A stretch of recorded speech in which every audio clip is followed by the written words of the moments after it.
Good morning once again. If you are joining us, you are in time for live proceedings from the National Assembly this Wednesday. It is the first Wednesday of the month of November.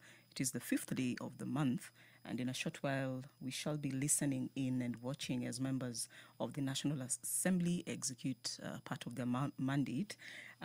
This morning on the order paper, 5 bills and 1 motion. And the quorum bell is currently ringing, as ordered by the Honorable Dr. Rachel Nyamai. She's a member of the Speaker's panel. She is the 6th chair of committees, and that bell will be ringing for 10 minutes so that it ensures the House has the requisite number of members. 50 is the minimum required according to the standing orders. Before that, I was giving a rundown of matters that will be discussed this morning. Among those bills is the Prevention of Livestock and Produce Theft Bill, emanating from the Senate and co-sponsored by North Imenti Member of Parliament, Honorable Rahim Dawood, one that just seeks to ensure law and order is maintained in the management or in the livestock and produce sector. The Sexual Offences Amendment Bill, National Assembly Bill number 78 of the year 2023, sponsored by Kisii County Member of Parliament Honorable Doris Donya, is another one that is awaiting debate in the National Assembly and is listed on the order paper this morning. That particular one speaks to amendment of the Sexual Offences Act of the year 2006, just to provide for promotion of national awareness on sexual offences, and it seeks to mandate the Cabinet Secretary responsible for education to put in place structures that will facilitate safeguarding, protection and promotion of rights of education to victims of sexual offences, including victims of teenage pregnancies, and also it just seeks to ensure that things are put in line and align with the law, as it were. This morning, we expect the Member of Parliament, Lamu East, the Honourable Captain Ruweida Obo, to present a petition on behalf of residents of Kiwayu Island in Kiunga Ward in her constituency. These residents are seeking recognition and protection of the traditional and cultural rights of the Kiwayu Island community, and it will be presented to the Public Petitions Committee. Also expected a number of statements that will be sought by members, including one from the Honourable Marianne Keitani, Member of Parliament Aldai, and this one directed to the Administration and Internal Security Committee, and it seeks to understand more about the rising cases of insecurity in Terik Ward in Aldai constituency. Another statement will be sought by the Honourable Daniel Manduku, Member of Parliament Nyaribari Masaba. This one is on the delay in completion of the last mile connectivity program in the Nyaribari Masaba constituency, and it will be directed to the Energy Committee. Demolition of stores by the Postal Corporation of Kenya in Kiambu Town is another petition, or rather statement, sought by the Honourable Mashua Waithaka, Member of Parliament Kiambu, and it will be handled by the Lands Committee. The orderly is taking notes there, keeping tabs, just counting to ensure that the House does attain the requisite numbers. It is 50 as per Standing Orders 34, and it is one that is clear on circumstances that spell out a quorum, specifies that it shall be 50 members, and if there is no quorum, the chair, immediately after saying the prayer, orders the bell to be rung for 10 minutes, which the Honourable Dr. Nyamai has done. And At the expiration of those 10 minutes, then the Speaker may direct the bell to be rung for another 5 minutes. And then if there is still no quorum, then he or she has the discretion to adjourn the House to the next sitting. If that happens this morning, then the next sitting is this afternoon, being that it is a Wednesday and members do have 2 sittings on Wednesday, in the morning and in the afternoon.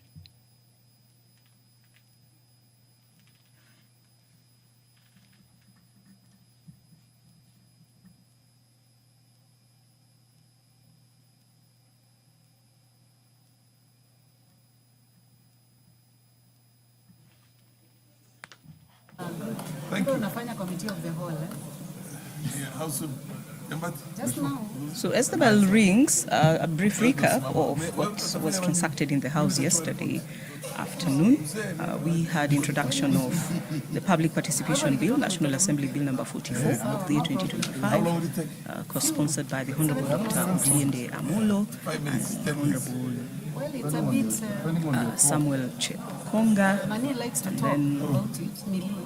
we had mover replying to an exceptional motion.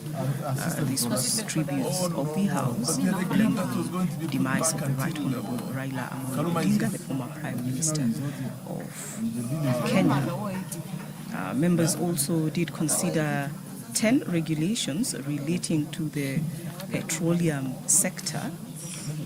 And that was via a motion.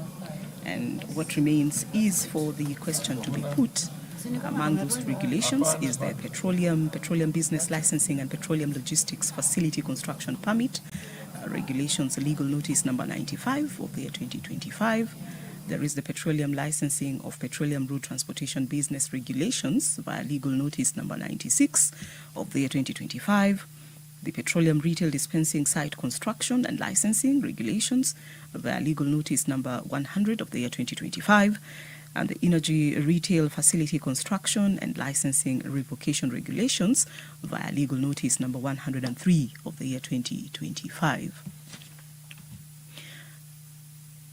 Members also did discuss 2 bills in the Committee of the Whole House, the Pyrethrum Repeal Bill, National Assembly Bill number 40 of the year 2024, and the National Library Service Bill, National Assembly Bill number 20 of the year 2023. The question remaining to be put on both matters, as well as the Maternal, Newborn and Child Health Bill, Senate Bill number 17, whose debate was concluded yesterday, and all that remains is for the question to be put, for it to proceed to the next stage, as it were, which will be amendments in a committee of the whole House. Debate did start on the T Amendment Bill, Senate Bill number 1 of the year 2023, sponsored by the Konoin Member of Parliament, Honorable Brighton Yegon. And on that particular issue, there's just 2 hours remaining, 2 hours of discussions. And hopefully that is a matter that will be handled probably today in the afternoon sitting. A live broadcast brought to you by the Parliamentary Broadcasting Unit in conjunction with the Kenya Broadcasting Corporation. This being a bicameral parliament, the National Assembly is sitting this morning. We have the Senate also sitting this morning, where my colleague Kamchemenza is handling matters. We have our radio broadcast. So that the bill be stopped. Honorable members, you are not properly constituted, so we can start transacting business. Order number 1, administration of oath. Order number 2, communication from the chair. Order number 3, messages. Order number 4, petitions. Honorable members, we have a petition by the member for Lamu East. Is the member for Lamu East in the House? You may proceed.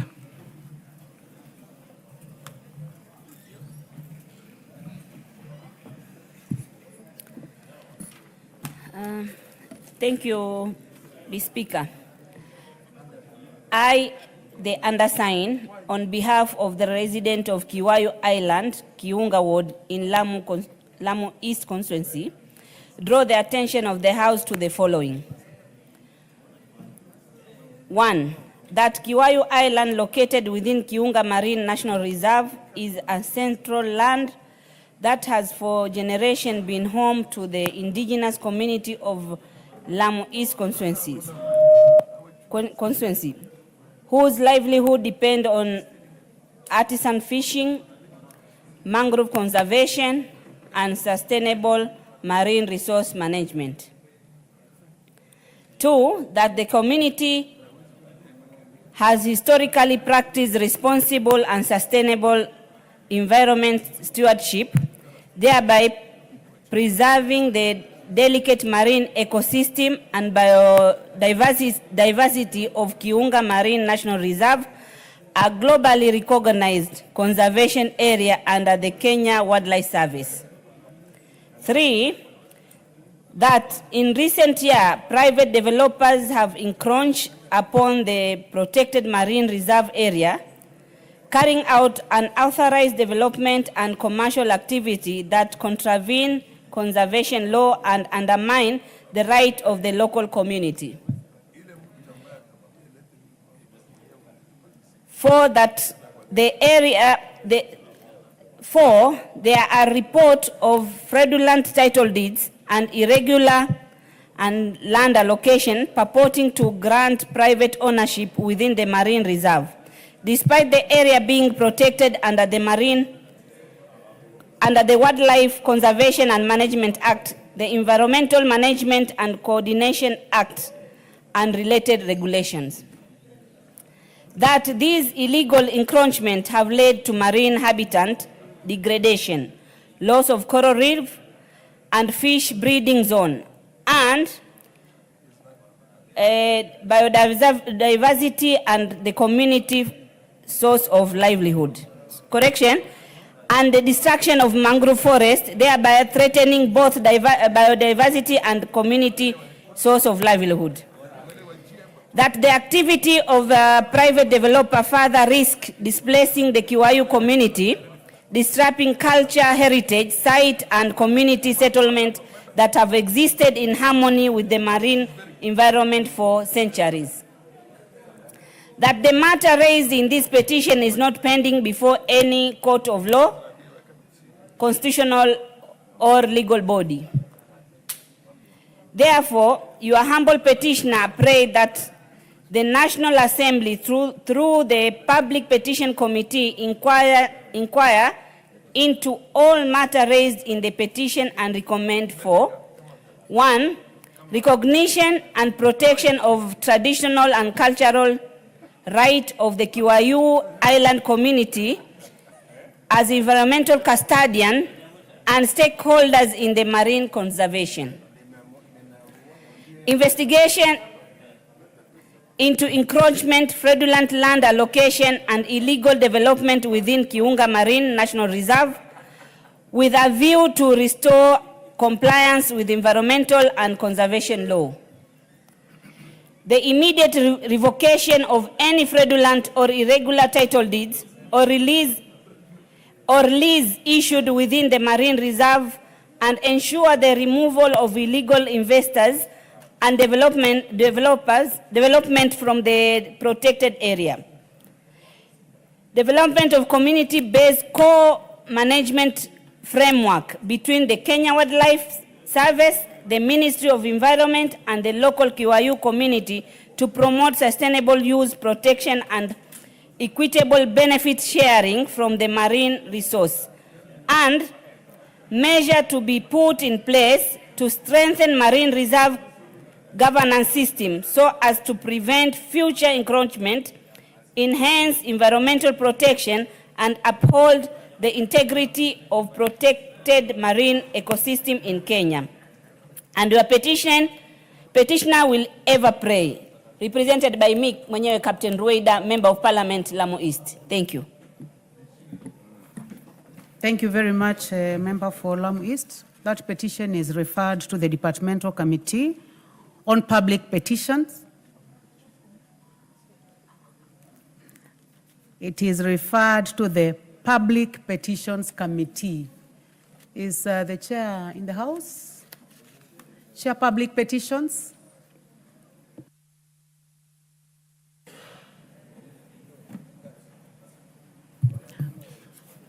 Before I go to the chair, any comments from members on this? I do not see any interest in this at all.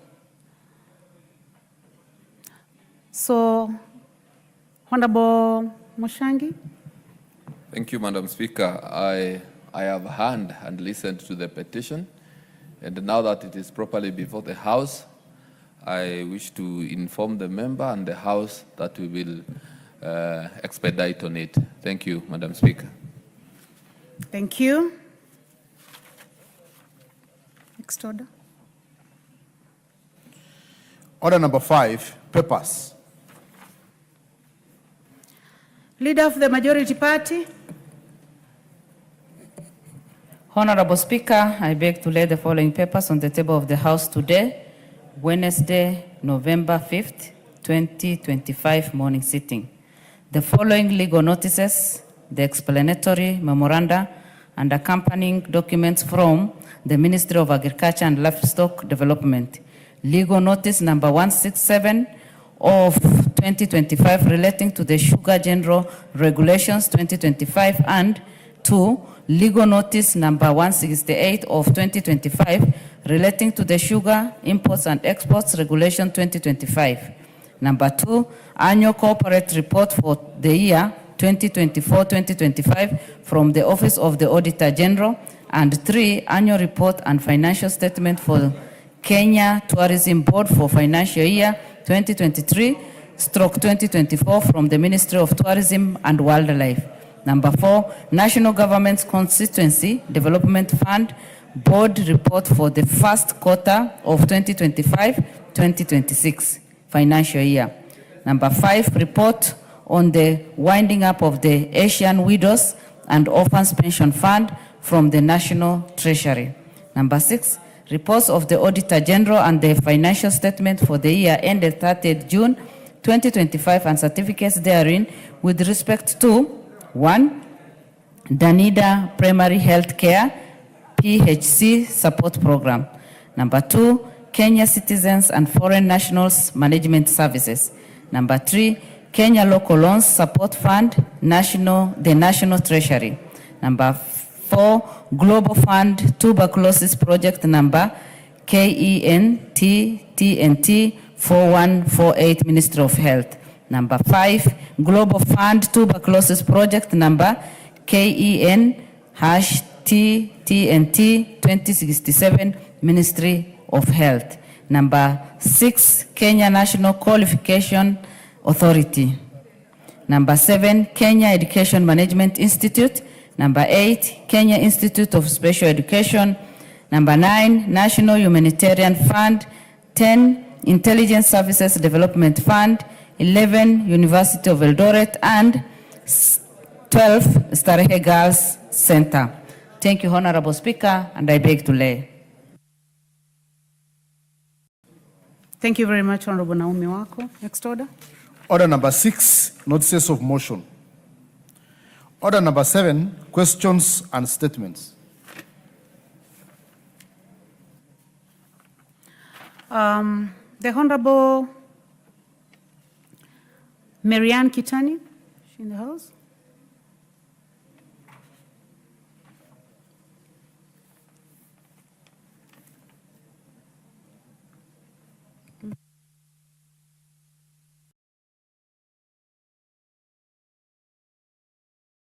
In the absence of the Honorable Marianne, that statement is deferred. The Honorable Daniel Maduku, member for Nyari Bari Masaba, you may proceed. Thank you, Madam Speaker. Pursuant to the provisions of Standing Order 44-2C, I wish to request a statement from the chairperson of the Departmental Committee on Energy regarding the delay in completion of the last mile connectivity program in Nyaribari-Masaba constituency. Honorable Speaker, the last mile connectivity program was introduced by the government to enhance universal access to electricity by connecting households and institutions to the national grid. In August 2024, His Excellency the President William Ruto launched the program in my constituency, Nyaribari-Masaba. However, to date, 26 sites identified for connection within the constituency remain unconnected. This delay has adversely affected economic activities and stalled development initiatives in the area. Honorable Speaker, it's against this background that I request for a statement from the chairperson of the Departmental Committee on Energy on the following. 1. The status of the implementation of the last mile connectivity program in Nyaribari-Masaba constituency, which was launched by His Excellency the President in August 2024. 2. The reasons for the delay in connection of electricity to the 26 earmarked sites. And 3. The measures being put in place to expedite the connection and ensure that the residents benefit from this initiative as intended. I thank you, Honorable Speaker. The statement is referred to the Committee on Energy. Is the Chair Energy in the House? The Vice Chair? The Vice Chair? In the absence of the Vice Chair, Majority Leader, can you indicate to the Honorable Member for Nyaribari-Masaba when this statement will be presented? Yes, Honorable Speaker, I believe within 2 weeks, the committee should be able to respond. Thank you. To the Chair, the Honorable Mashua Waithaka, Member for Kiambu. Is the Honorable Member in the House? That statement is also deferred.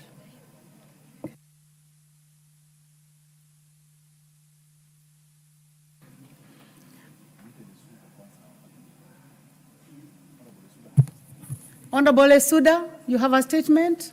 You may proceed. We'll come to you, Honorable Kitani. Thank you, Madam Speaker. Honorable Speaker, pursuant to the provisions of Standing Order 44-2C, I rise to request for a statement from the Chairperson of the Departmental Committee on Education regarding the promotions, transfers, and affirmative action for teachers in arid and semi-arid areas, that is ASALs, in the country. Honorable Speaker, on the 12th of August 2025, the Teacher Service Commission advertised 21,313 vacancies for teachers to be filled in accordance with the career progression guidelines for teachers and career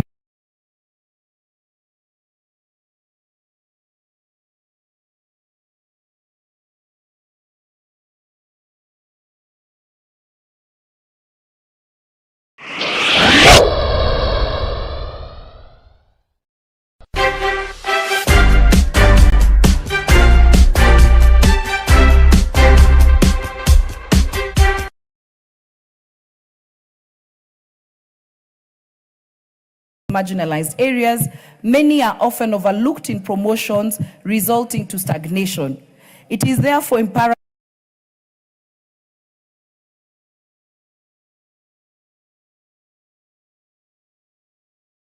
for teachers in ASAL regions. Honorable Speaker, it is against this background that I request for a statement from the Chairperson of the Departmental Committee on Education on the following. 1. The measures taken by the Teacher Service Commission to incorporate affirmative action for teachers serving in ASAL regions such as Samburu County during promotion exercises. Secondly, an indication on whether TSC has considered to review the requirement of serving a minimum of 3 years in one job group and whether this period may be reduced to 2 years for teachers in ASAL regions. The steps being taken to facilitate voluntary transfers of teachers who have served in the same station for more than 5 years in order to promote equitable distribution of staff across the country. And finally, Madam Speaker, an indication on when the teachers from Samburu County who were delocalized or who were transferred from their home will be transferred back to their home county in view of the fact that the delocalization policy was abolished by this House. Madam Speaker, I thank you. Thank you very much.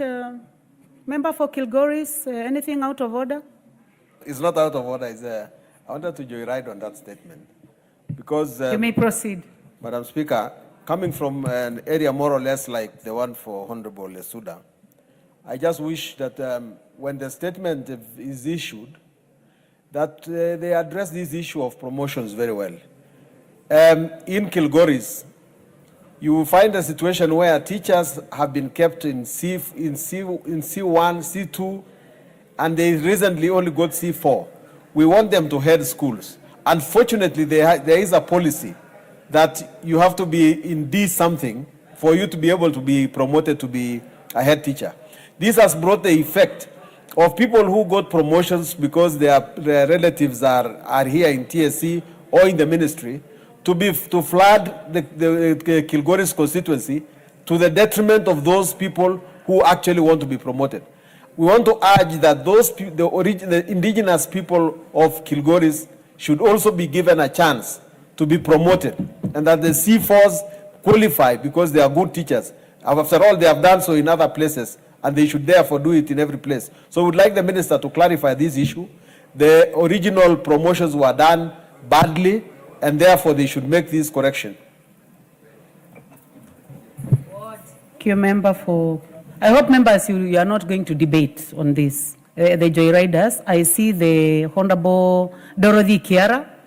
Your intention is also to make a comment on this? Please give the mic to her. Thank you, Madam Speaker. Madam Speaker, I also want to commend my sister Naisura Raisuda for bringing this statement before the floor of this House.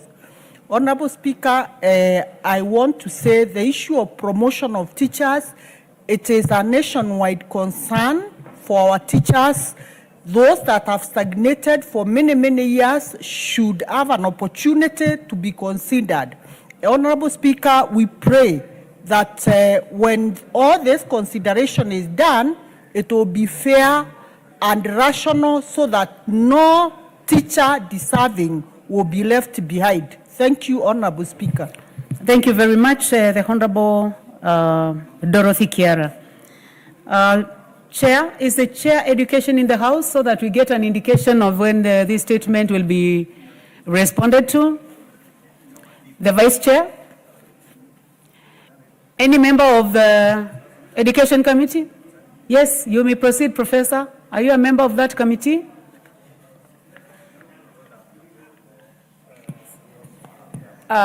Thank you, Madam Speaker. We can give the report in 2 weeks' time. It is very well. Professor, next order. Next order. Before we go to the next order, I would like to indulge the Honorable Marianne. The Honorable Marianne Kitani, please present your statement. Thank you, Madam Speaker. Honorable Speaker, pass 1 to the provisions of Standing Order number 44-2C. I wish to request for a statement from the chairperson of the Departmental Committee on Administration and Internal Security regarding rising cases of insecurity in Terik Ward in Aldai constituency. Honorable Speaker, in the recent past, there has been rising cases of insecurity in Terik Ward, specifically in Kipchemon village in Aldai constituency. For instance, on the 3rd of September 2025, unknown individuals broke into the house of Mr. Dennis Chebai Chesoli of ID number 29406317 and stole valuable items and electronics. The incident was reported to Kapkerer Police Station under OB number 05/03/09/2025. Despite the efforts made by the area chief to provide a list of suspects believed to also operate in Vihiga and Kisumu counties, which are neighboring counties, no arrests have been made to date. The situation has caused the residents to live in fear for their lives and property. Honorable Speaker, it's against this background that I request for a statement to the chairperson of the Departmental Committee on Administration and Internal Security on the following. One, immediate measures that the government is putting in place to enhance security in Terik Ward in Aldai constituency. And two, the status of investigation into the incident reported to Kapkerer Police Station under OB number 050309-2025. And three, measures being put in place to coordinate security operations across bordering counties of Vihiga and Kisumu to address inter-county security challenges. I thank you, Honorable Speaker. Thank you very much, Marianne. Chair? Yes, you may proceed. I can see where you're seated. I was trying to locate you from the place where you normally sit. Thank you, Madam Speaker. Madam Speaker, listening to the Honorable Member for Aldai, I used to think insecurity is prevalent in our area, where we actually fight day and night, cattle are stolen, people are killed. But in this particular case, I'm worried that there are people who will come to your boma and steal your cows and divert it through other means. We'll be able to respond to the House in 2 weeks, Madam Speaker. Thank you very much. Thank you very much, Vice Chair. I would like to give a chance to the Honorable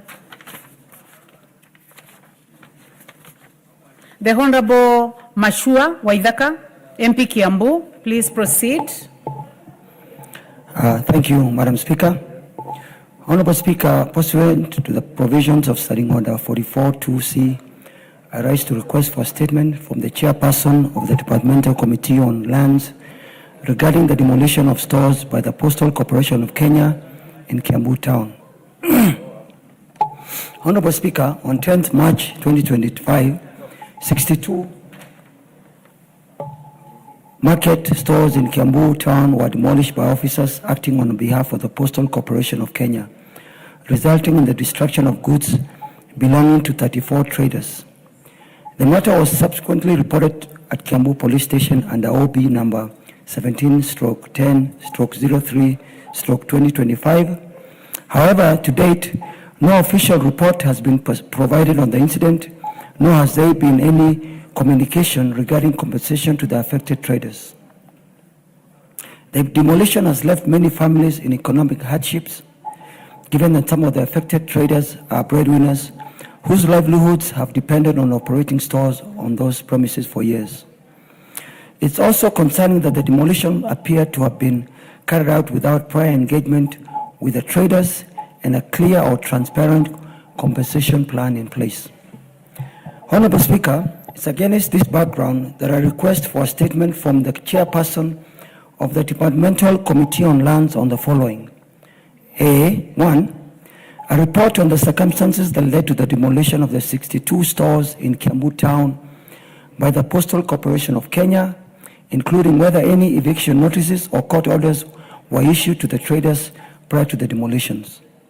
2, measures the Postal Corporation of Kenya has put in place to compensate the traders who lost goods as a result of the demolitions, including specific plans for allocation of alternative market space to the affected traders. And 3, steps being taken by the government to ensure that future demolitions are conducted in accordance with the law, and adequate notice provided to the affected persons and adherence to due process. I thank you, Honorable Speaker. Thank you. Chairman, Departmental Committee on Lands.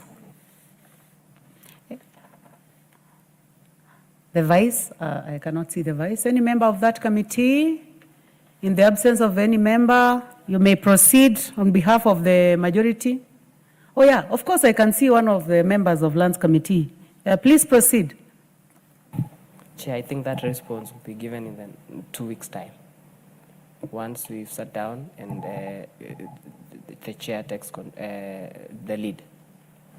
Thank you. Thank you very much, Honorable Joses Lelmengit. Next order. Order number 8, report of the Committee of the Whole House on its consideration of the Assisted Reproductive Technology Bill, National Assembly Bill number 61 of 2022. Question to be put.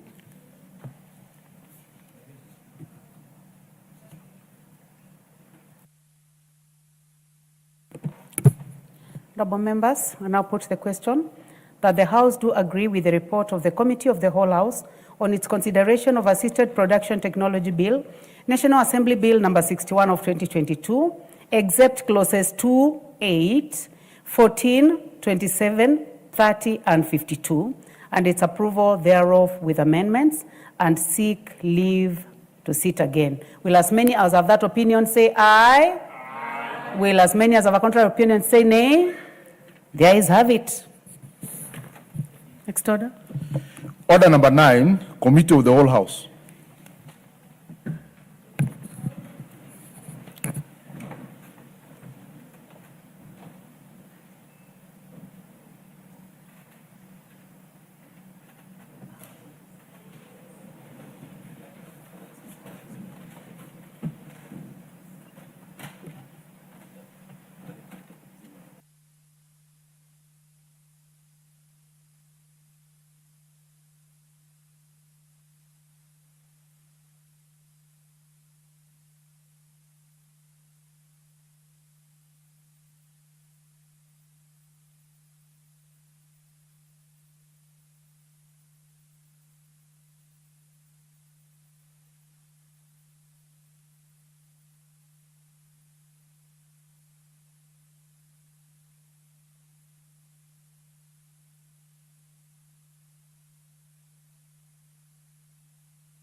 Honorable members, here in the Committee of the Whole House, this is a continuation of the Assisted Reproductive Technology Bill, National Assembly Bill number 61 of 2022. As you may be aware, we had 6 clauses that remained, and that is what we would like now to finalize. Clause 8. I propose the question that Clause 8 be part of the bill. Chair. Honorable Dr. Nikal.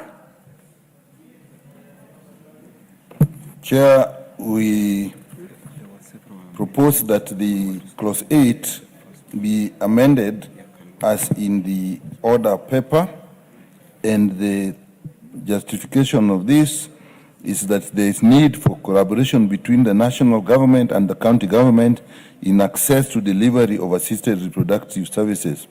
And that was already covered in 7D, so there's no need to have it in Clause 8 again. Thank you. Order, Chair. Chair, I think we would like to start with the amendment by the Honorable Peter Kaluma. I would like to give the Honorable Peter Kaluma the opportunity in the absence. I can hear the voice of the Honorable Mili.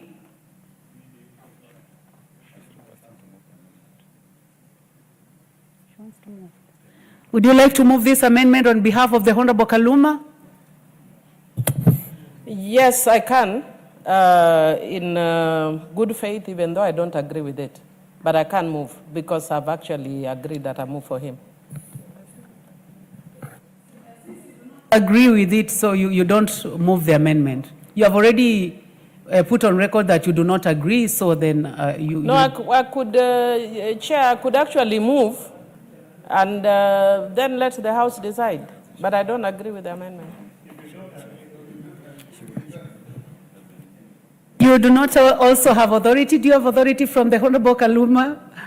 I have authority. Written authority? No, I don't have written authority.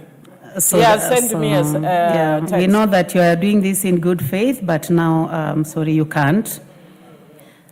So let's now proceed. That was paragraph A.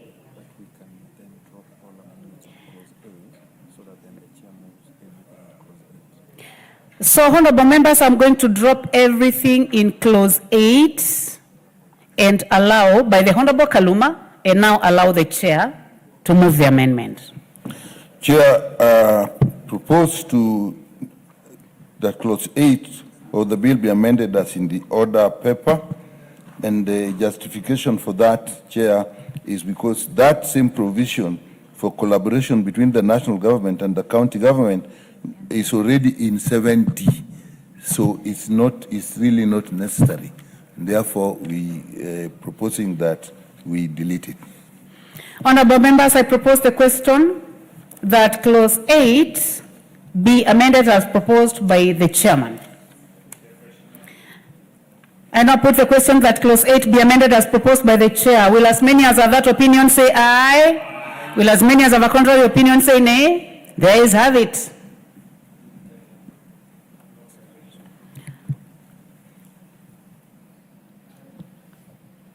I now put the question that clause 8 as amended be part of the bill. Will as many as have that opinion say aye? Will as many as have a contrary opinion say nay? The ayes have it. Clause 14. I propose the question that clause 14 be part of the bill. I'll give a chance to the Honorable Kaluma. That one now is dropped.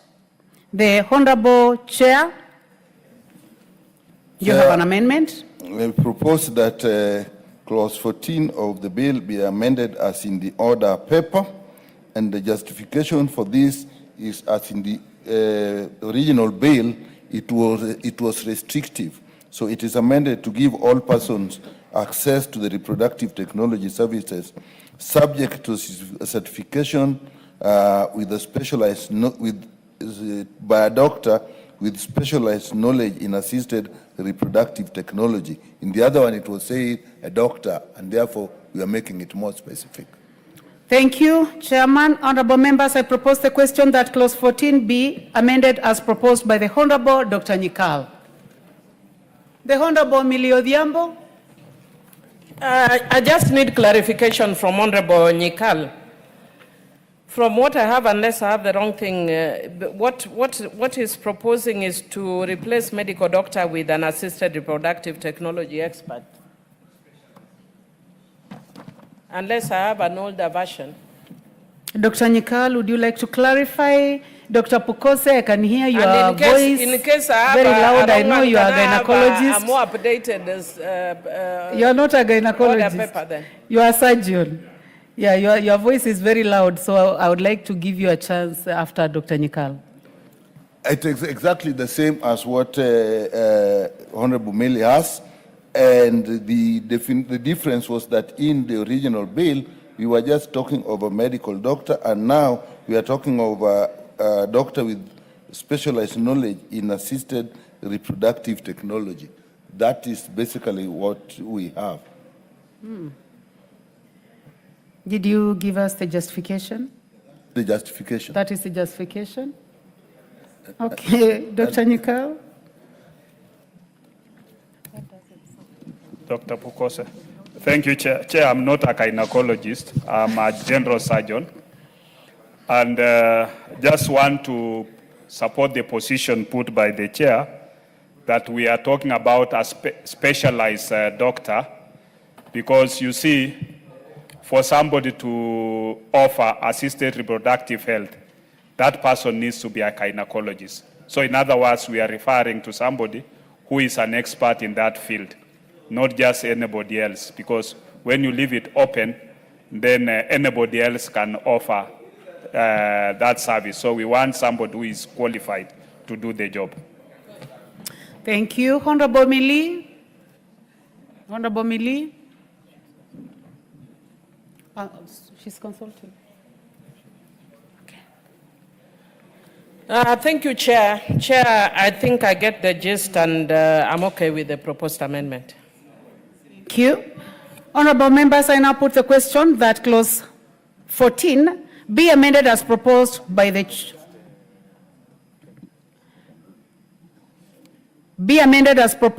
chairman. Will as many as have that opinion say aye? Will as many as have a contrary opinion say nay? The ayes have it. I now put the question that clause 14 as amended be part of the bill. Will as many as have that opinion say aye? Will as many as have a contrary opinion say nay? The ayes have it. Clause 27. I propose the question that clause 27 be part of the bill. I'll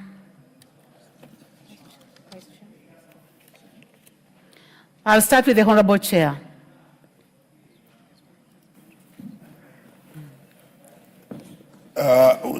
Chair, we propose that clause 27 of the bill be amended as in the order paper, and the issue, the purpose of this is basically we are talking of surrogate motherhood, and therefore we are putting a limitation on the age on medical grounds. This is a procedure that actually is relatively invasive, and therefore you need people in their prime of health to undergo this procedure, and that is the purpose of the amendment. Thank you very much. There was an amendment by the Honorable Peter Kaluma, and it's hereby dropped. Honorable members, I propose the question that clause 27 be amended as proposed by the Honorable Dr. Nyikal. I now put the question that clause 27 be amended as proposed by the Honorable Dr. Nyikal.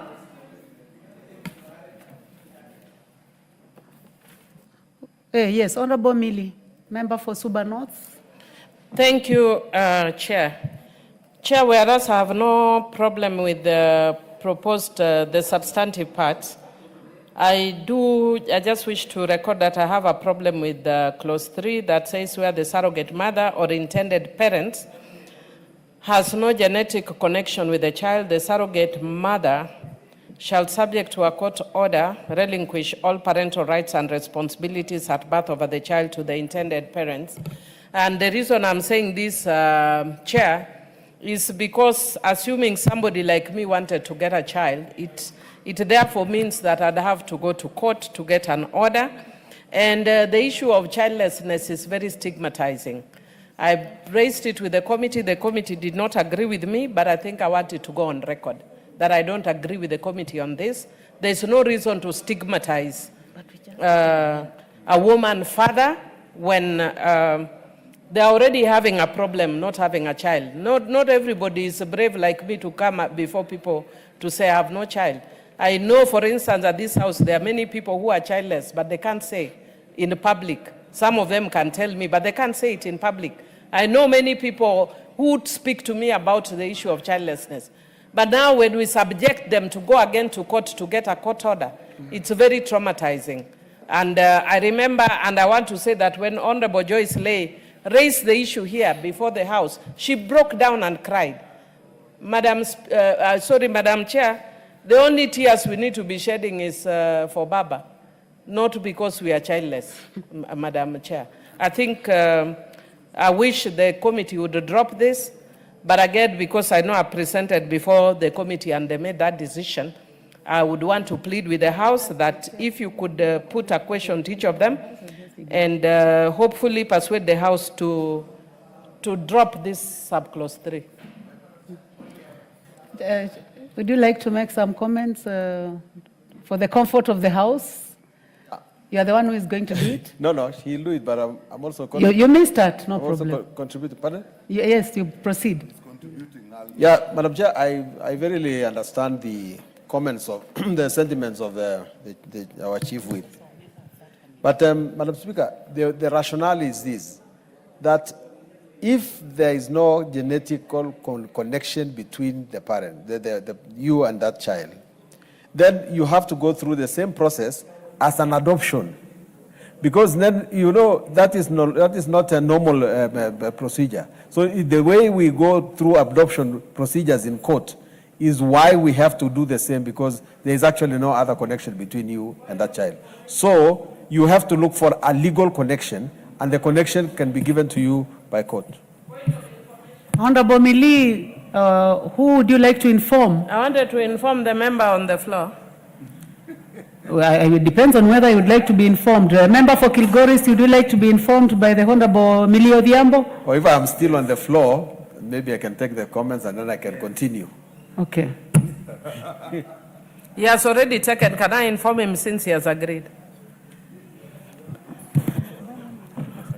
Chair. Yes, you may proceed to inform the member for Kilgoris. Madam Chair, Chairperson, I want to thank the Honorable Member. And I know he's very well-meaning because he wants to make sure that the process is above reproach. But I want to inform him that he does not know that his children are his.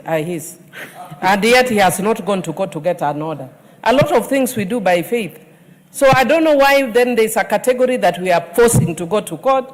When our own children, especially as men, you don't know, the only person who knows whether a child is theirs is the mother. You as a man, you don't know whether the child is yours. But we do not go to court for you to confirm whether those children are yours. So that is the information I wanted to tell you, that you do not know whether the children are yours. Now, as the information given to you by the Honorable Millie Odhiambo, is it useful? Yeah, Madam Chair, I am actually grateful because, you know, this thing, we all suffer from it. Childlessness is not a one person's thing. But I want to inform the Honorable Member, because she's also a lawyer like me, that rather fortunately, I'm protected by the law, because the law says that all the children that are received in the marriage are presumed to be children of the marriage. So the law presumes whether I was assisted by somebody else or not, that those children are mine according to the law. But this is a situation where please make them legal by going to court so that the court can agree with you. And I don't want to say a lot of things as we weep for Baba, but I think that was the rationale behind it. The Honorable Charles Nguna, member for Mwingi West. Thank you, Madam Chair. While I support the sentiments from Millie is becoming too harsh for men.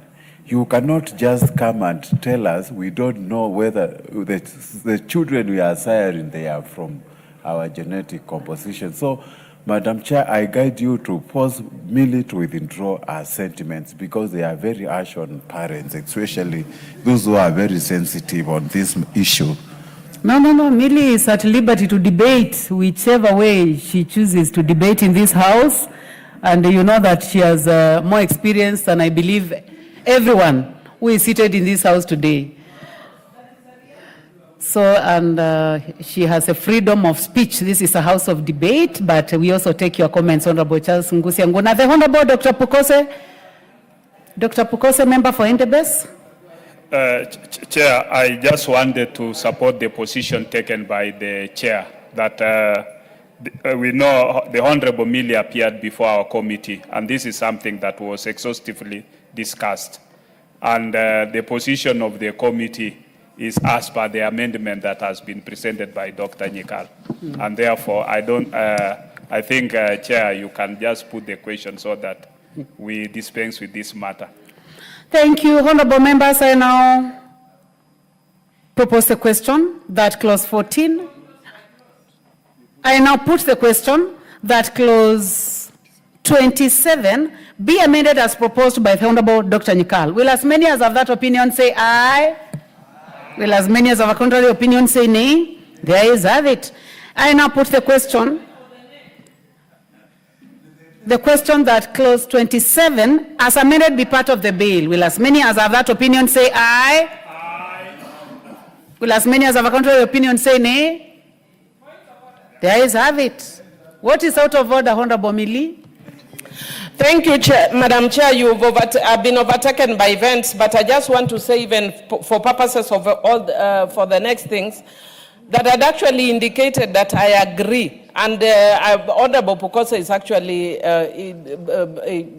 saying the truth when he says that we discussed this at length at the committee. And I want to thank the committee that agreed with them in actually almost 3/4, but I didn't agree with them on some things which I thought were very fundamental. But when you put, a blanket question, I cannot say yes or no, because I don't agree with 3, but I agree with the rest. So I just want to put it, to have it go on record that I don't agree with the 3 for the same reasons that my dear brother Honorable Sunkuli has said, that if we make the law, then the law will presume that all these children are yours. So he actually used argument to really support me. But it is, I don't know why we are so fearful of these children, but be that as it may, I let it rest and thank the committee for at least the very progressive parts. But I let this rest. Thank you. So next order. Close. Next clause. Clause 30. I propose a question that clause 30 be part of the bill. Chair, I start with the Honorable Kaluma's amendment, which is hereby dropped. Chairman, you may prosecute this amendment in clause 30. Chair propose that clause 30 be amended as in the order paper. And if you actually look at it, this carries more of the discussion that was going on, because this is to align the adoption of the intended parent, which is ideal, since the bill does not encourage commercialization of services where there is no genetic connection with the child born through assisted reproductive technology. The requirement for the court process gives enhanced protection. Actually, this is more relevant to the discussion before, and I want to actually explain it a little more.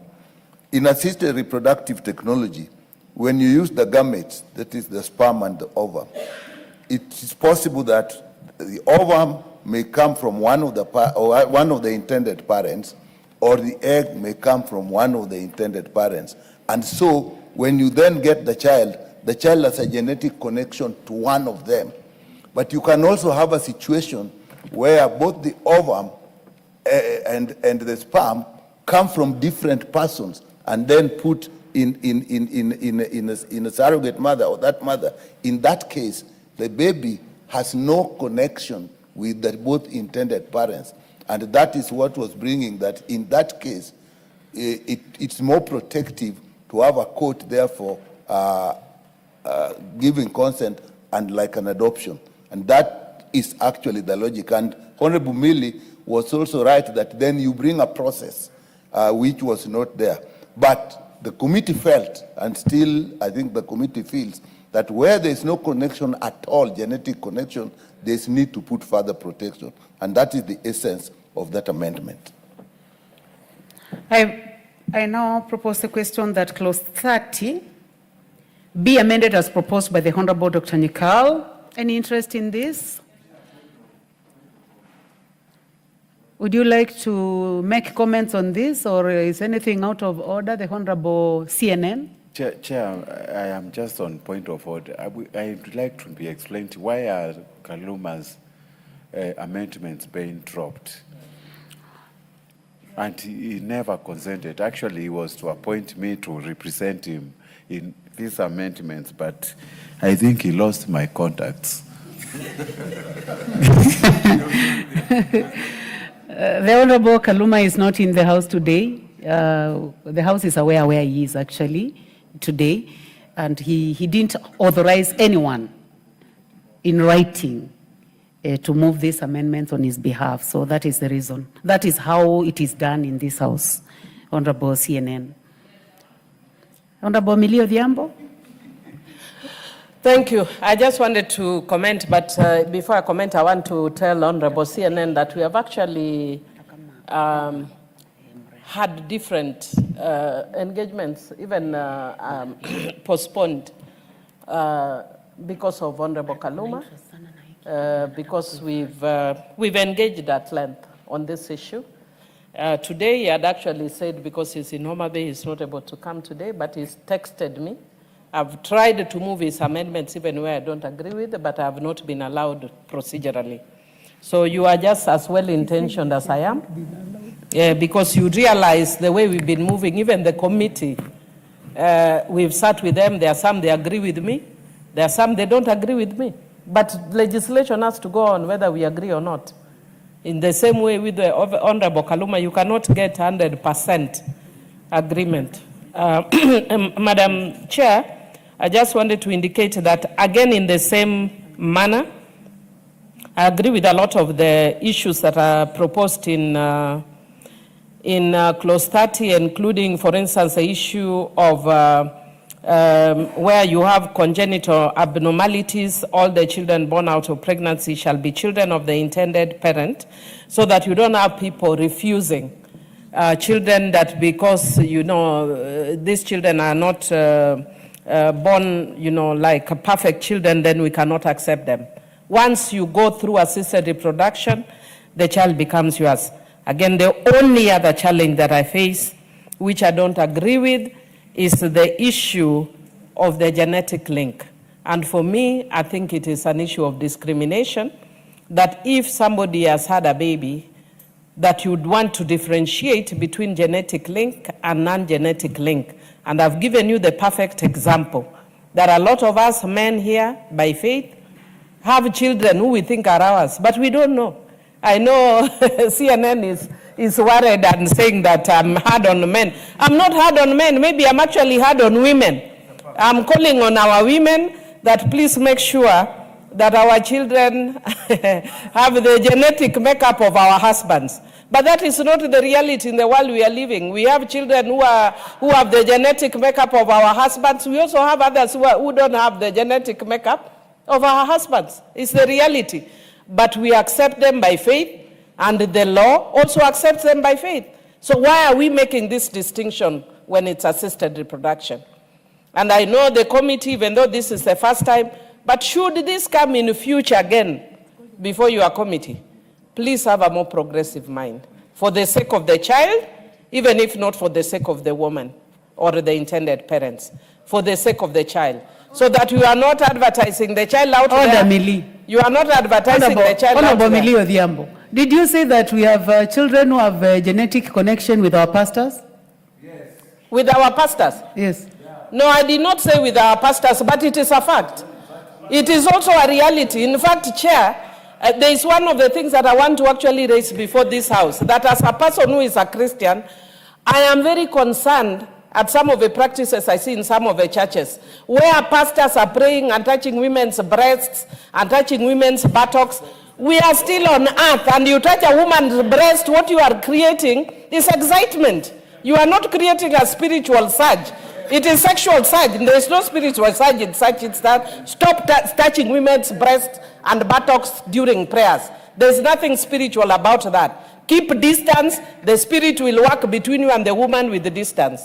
There is no need to put a physical touch between you and a woman. So yes, there are children who have DNA with the pastors. Yes. Point of information from the Honorable Dr. Pokose, the surgeon. Thank you. I just wanted to inform the Honorable Millie that Professor Jaldesa, allow me to inform the Honorable Millie. I wanted to inform the Honorable Millie that in the Sexual Offences Act Amendment Bill, touching buttocks and touching breasts is illegal. And therefore, if that bill comes to the House and it's made to be law, then I think pastors will not touch any breasts or buttocks of ladies, because that will not happen again. The Honorable Millie Odhiambo is duly informed. Now, the other people would like to make comments, and they have really been waiting. I would like to give a chance to the Honorable Rahim Dawood, member for North Imenti. Thank you, Madam Chair. Madam Chair, I want Dr. Nikal to tell us, he said that if they are not connected to the one who is being born, then they need to subject it to a court order. Will you not be invading the privacy? Because the one who will be born, it will be out in the public, that the court, I mean, it will be in the public. Nobody wants to really get it out in the public. It's a private affair. So I would want us to, the chair, to please clarify when he says they have to go to get a court order, where is the privacy? No, you just take note of that. I would like to give a chance to the Honorable Dorothy Kiara, nominated member. Just take note of it. Thank you, Chair. Thank you, Madam Speaker. I too would want to weigh into this matter and say we have single mothers whom we don't know the genetic attachment of the children that they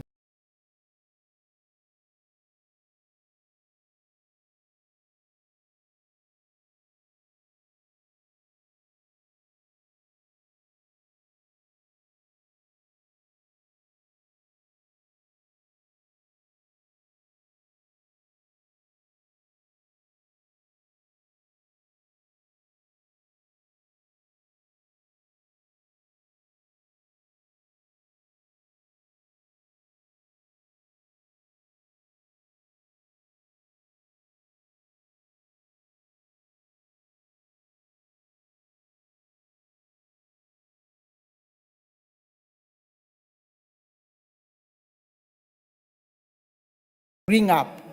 Then similarly, where people say a surrogate mother, that child is totally alien to them.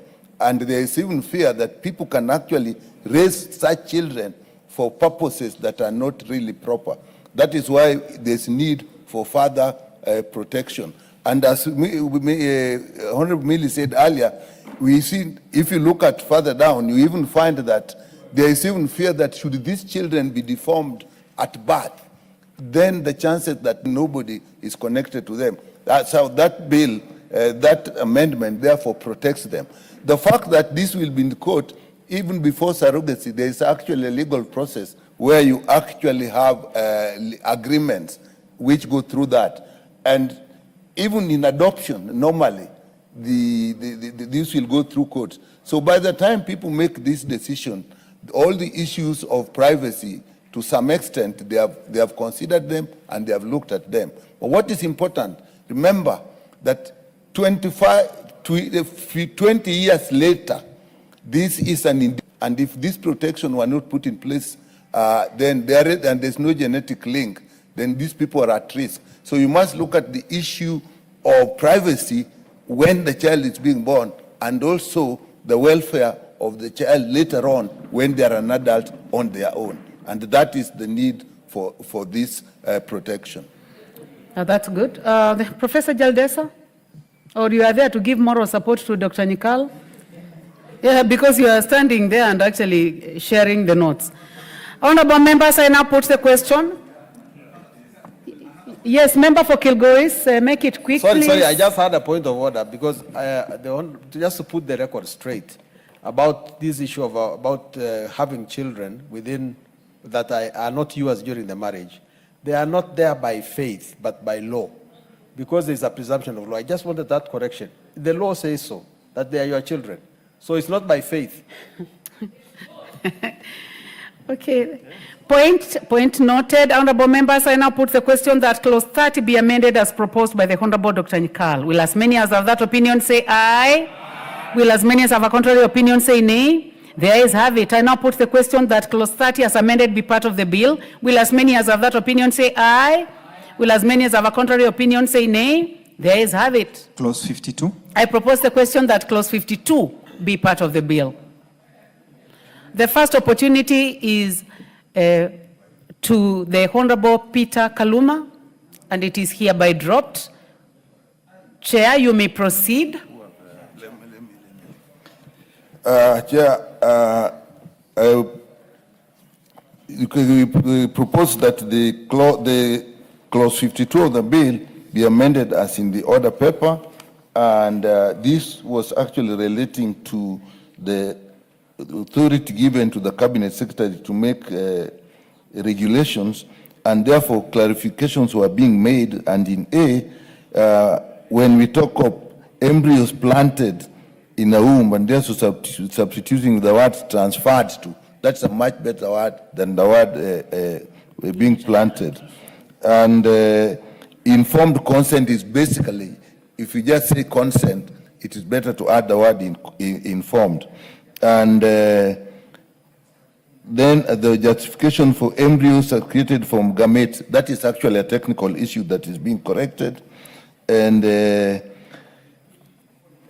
research, again, it is very important in this technology that embryos, which are actually human beings, or even gametes before the union into embryos, are not actually used as in research, because people can do all sorts of weird things with embryos. Therefore, again, that is being protected, the use of embryos in research. And that is why the rationale for those amendments in 52. Thank you, Chair. Honorable members, I now propose the question that clause 52 be amended as proposed by the Honorable Dr. Nikal. I now put the question that clause 52 be amended as proposed by the Honorable Dr. Nikal. Will as many as of that opinion say aye? Will as many as have a contrary opinion say nay? The ayes have it. I now put the question that clause 52 as amended be part of the bill. Will as many as have that opinion say aye? Will as many as have a contrary opinion say nay? The ayes have it. Clause 2. I propose the question that clause 2 be part of the bill. The first opportunity goes to the Honorable Peter Kaluma, It's hereby dropped, and the opportunity goes to the chairman. 2. Yeah. Chair, we propose that clause 2B of the bill be amended as in the order paper, and as you can see, it's really a raft of definitions, and these are arising from the fact that as we started working on the bill, we were talking of a limited aspect of assisted reproductive technology, but the technology as is now is broader. So these definitions are changed to take into account the broader aspects of assisted reproductive technology, and also to take into consideration acts in parliament that exist. So that I think we can take time to go one by one. Like in A is basically what I've said, to cover all aspects of assisted reproductive technology, where initially that... Chair, since it is on record, you do not need to go one by one. And those therefore are our rationale for the amendments. Thank you, Chairman. Honorable members, I propose the question that clause 2 be amended as proposed by the chairman. I now put the question that clause 2 be amended as proposed by the chairman. Will as many as of that opinion say aye? Will as many as of contrary opinion say nay? There is have it. I now put the question that clause 2 as amended be part of the bill. Will as many as of that opinion say aye? Will as many as of a contrary opinion say nay? There is have it.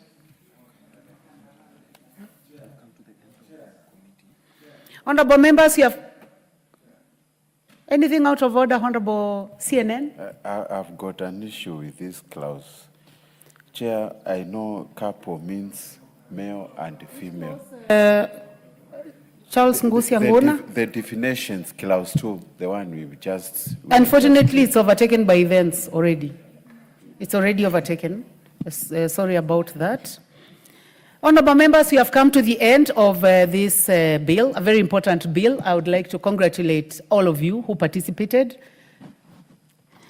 And remember, this bill was in the 11th Parliament, the 12th Parliament, and now the 13th Parliament. So it is a very good feeling that we have come to the end. Honorable members, I now call upon the mover.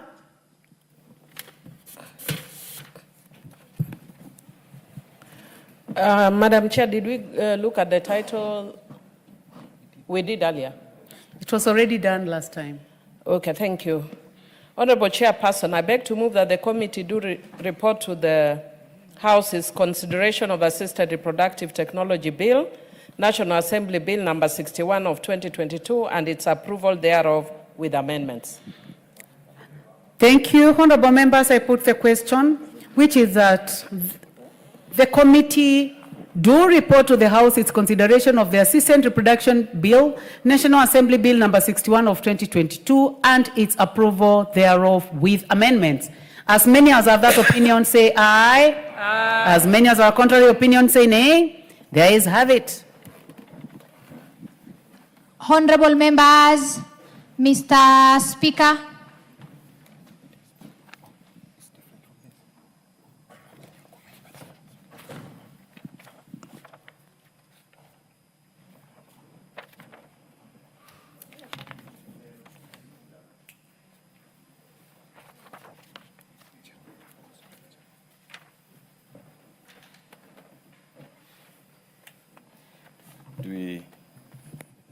Could we have the move of the bill? Waiting for reporting. Chairperson. Chairperson of committees.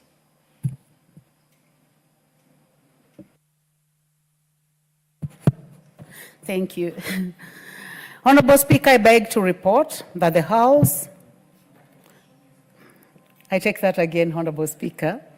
I beg to report that the Committee of the Whole House has considered the Assisted Reproduction Technology Bill, National Assembly Bill number 61 of 2022, and approved the same with amendments. Thank you. The move of the bill. Honorable Speaker, I beg to move that the House do agree with the committee in the said report. I also request Honorable Irene to second the motion for agreement with the report of the Committee of the Whole House. Honorable Rembo, Yep. go ahead. Yes, Honorable Speaker, I second. Thank you. Members, therefore, I do propose the question, which is that the House do agree with the committee in the said report. You, Honorable Elisha, you want to say something on this? If there's Honorable Nyamai, you want to say something on this? Yes, this is a point at which you can make a comment on this. You got the mic already actually with you. Yes. Thank you very much, Honorable Speaker. Honorable Speaker, I would like to take this opportunity to thank the Departmental Committee on Health, more so the chair, the Honorable Dr. Nyikal, bearing in mind that the Honorable Dr. Nyikal was in the 11th Parliament, 12th Parliament, and the 13th Parliament, and he was very, very keen to make sure that it happens. I would like also to take this opportunity to comment the effort that was made by the Honorable Millie Odhiambo and the zeal that she has shown in this House and outside the House to make sure that we have this bill getting this far. And I would like to thank you very much and tell you that you are not doing it for yourself.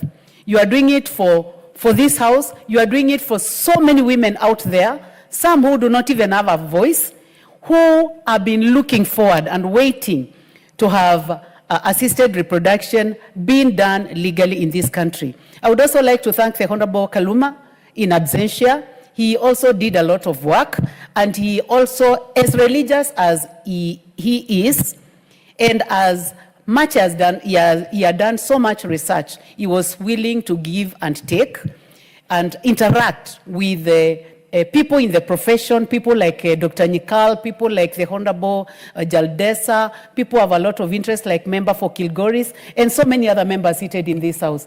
I would like to say that it's a good feeling that the Speaker made a promise to the Honorable Millie Odhiambo that this was going to happen in this House, and it has happened. Thank you, Honorable Speaker, for the opportunity. Ted? Honorable this. No, you can't do that. No, but, and you know it so well that you can't do that. Honorable CNN. Mine is just to appreciate Millie for what she has gone through. I recall there's a day she was really crying here, shedding tears profusely. And I would like to encourage her to keep on helping the Kenyans who are voiceless. This bill it will help many Kenyans, especially who have got no children. And it is high time we just clear it and remove all the controversies we have been explaining to this bill. So far, Millie, congratulations for this achievement. You've really helped many Kenyans so far. And I am looking forward to committee actually making sure this is fully implemented in our country without any controversy or interjection by anybody. Thank you and congratulations. Bad girl. Thank you. Honorable Pukose. Thank you, Honorable Speaker. Honorable Speaker, this is a bill that has come a long way, and this created a lot of controversies. And I want to thank all the people who made various presentations. It has had a lot of public participation. Honorable Speaker, assisted reproductive technology is already being practiced in this country. So it is not something new.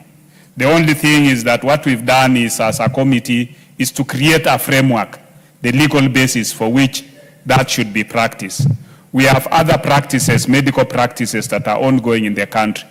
Kidney transplant, cornea transplant, and other medical practices within the country. So what we're doing is to create a framework in which our doctors can be able to practice in a legal way and in which also women in this country, and not just women alone, also men can be able to have children in an environment where there is a legal provision without somebody feeling that, and also making it not to be very expensive. I think many women outside there and men who want to have children through this assisted reproductive, it is being very expensive.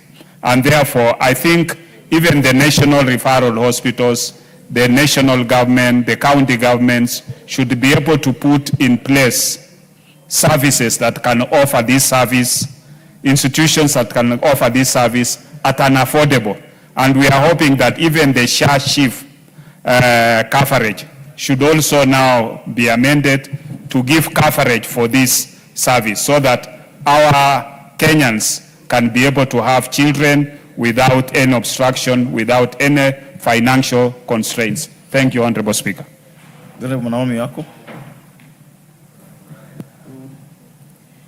Thank you very much, Honorable Speaker, for giving me this opportunity. I want to congratulate Honorable Millie for coming up with this very important bill and for being very consistent and committed, because this touches on many women in this country.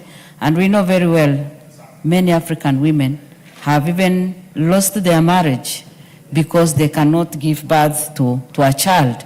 And this bill will come in and salvage those situations that have stressed our women, and even for educated women who have, have had challenges in their marriages, now will have an opportunity to have a child. I want to congratulate her and congratulate women of this country, because it is through passion and commitment that they have, kept their marriages and done a lot of things, and this bill now will take them to another level, especially for those who have been disadvantaged in the past.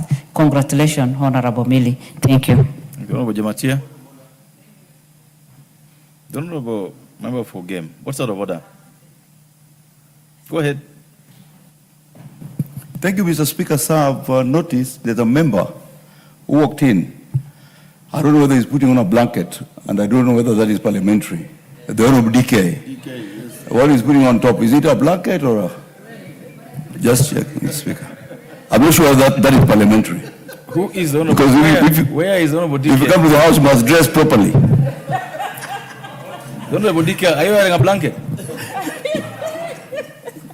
Can you give the Honorable DK to tell us what he's wearing this morning? Oh, okay. Thank you, Speaker. I don't know. Maybe the honorable member is admiring my coat, because as far as we are concerned, this is a coat. You and who? It is not a blanket, and I doubt whether he has done textile engineering, and I doubt whether the Speaker's rules dictate which kind of linen you need to. I can actually confirm that. That what the member is wearing may look like a blanket, but it is a very fine coat. Yes. But okay, the Honorable Elisha, if you are admiring the blanket, the coat, not the blanket, the coat, then no, you will not say anything more. You'll approach the Honorable DK, he'll take you to the shop, then you can get the blanket too. The Honorable Jamatia, go ahead.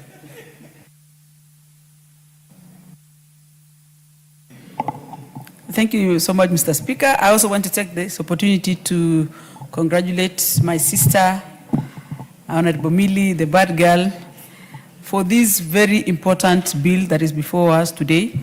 I also participated in several ways, through the committee, through our groups in Kewapa, to ensure that this bill sees the light of the day. And I want to say that this is a bill that is going to be a game changer, not only in Kenya, but within East Africa. If you realize, just like Honorable Bukose said, most of these reproductive health is happening in Kenya, and most people travel all over the place to come and get this assisted reproduction. And I want to tell Honorable Millie that it is not only this idea that to help women and men and the society at large, but also helping God's creation. Because we were all sent to this world to procreate. And sometimes, probably genetics and vagaries of the day, you might not be able to get children in good time. And this is going to be one of the best bills that is going to help human beings. For the first time, that Kenyan, you can walk into a hospital, you want to get a child or a baby or babies, you sometimes choose the sex and all those kind of things. And this is going to be, one of the best bills that I would really look forward to see the assignment of the president, because it's going to help all of us. Thank you, Mr. Speaker. Honorable Dawood. Thank you, Mr. Speaker. Mr. Speaker, first, I'd like to congratulate Honorable Millie for her persistence in getting this bill passed. I remember she's been doing it for the last 2 or maybe 3 parliaments, I don't know. But at least this now puts the legal framework for surrogacy and assisted reproduction, where we did not have a proper law to guide us. But with this, I think the guide is there, and it will go a long way. We now need to get people to do the surrogacy so that we do not have broken families, because that's where people blame the lady. Maybe there is a problem with the man. And we just take as God sent that this is there. Thank you, Mr. Speaker, and congratulations.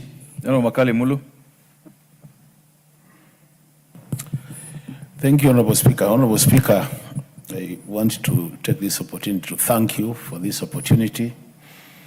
And secondly, Honorable Speaker, I want to thank Honorable Millie for the passion she has shown in this area of assisted reproductive health. Honorable Speaker. Honorable Speaker, I do remember when we joined this parliament, that was the 11th parliament, me and you and Millie was already in parliament. When she was moving that bill, then, Honorable Speaker, the passion and the explanations she gave to justify the need for this bill, I'm a very happy man to see it now coming to this level. And I want to congratulate her and I wish her well, now that Kenyan women have a legal framework to fall to in case there are challenges, as she explained then. So I want to support her and congratulate her and wish her well, wish all our women well, those who benefit from this legal framework. And Honorable Speaker, thank you so much for this opportunity. Asante. Thank you. Honorable Mrembo.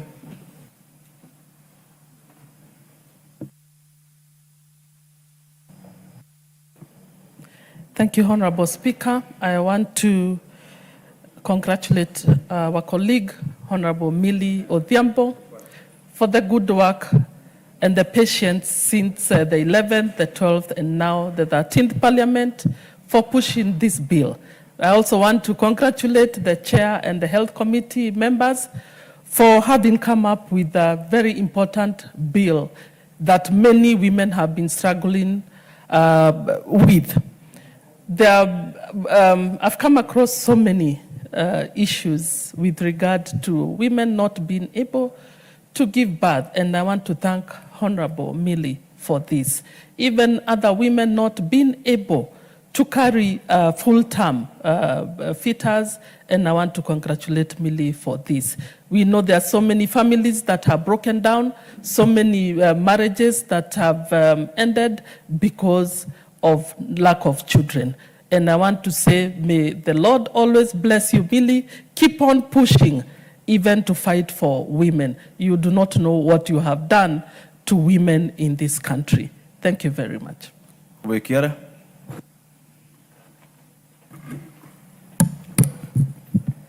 Thank you, Honorable Speaker. Honorable Speaker, I too would wish to join my colleagues by first thanking Dr. Nikal and the entire Health Committee and all those who were involved in this very vigorous process. I also want to thank my sister, my senior, my mentor, Honorable Miria Odhiambo, who has been very, very consistent in fighting for the vulnerable, championing for those that have issues beyond what we can comprehend. Honorable Miria, I know you have brought and championed very many bills in this parliament, but this alone will go a long way in that it is going to raise the spirit of many women who have been crying silently out there. The many women who don't know who to turn to. And I want to strongly say, even one day, that day when you'll not be able to be in this parliament, this particular bill, which has given hope to the crying women of this country and to the men who don't know what to do when their wives are being condemned left, right, center, then, Honorable Miria, I want to say, when you are alive, we want to put flowers on you and say, may the good Lord continue giving you that strength and the spirit to champion the needs of the less privileged, those that God did not give the opportunity to use their own to what we cherish most, that is human life. And you have brought life and a smile to the face of all those other women. Thank you. May God bless you. I want to go on record, Chair, to correct a statement that I said earlier on when I said single mothers. I just mixed up. I was saying just repeatedly what Honorable Miria was saying, that we have very many other men who are taking care of the children who are not genetically connected to them, and still I say a child is a child, regardless of how the child comes into this world. Thank you, Honorable Speaker. Thank you. Dr. Mwanyenze. And I think Dr. Mwanyenze will be the last one on this. Thank you, Speaker, for giving me this opportunity to specifically say... Honorable Millie, you'll have a chance at the third reading to say thank you to all these people you want to say thank you to. Go ahead, order. Order. It's okay. Let me take this opportunity to say I am happy that this bill has come to pass. I was there in the last parliament, and I remember the length we went into in trying to have this bill pass. But now that it has come to pass, I congratulate the Health Committee and also Honorable Millie for this milestone. And this one now legally gives us an opportunity for couples and also for people to decide if, also decide when and how often to have children.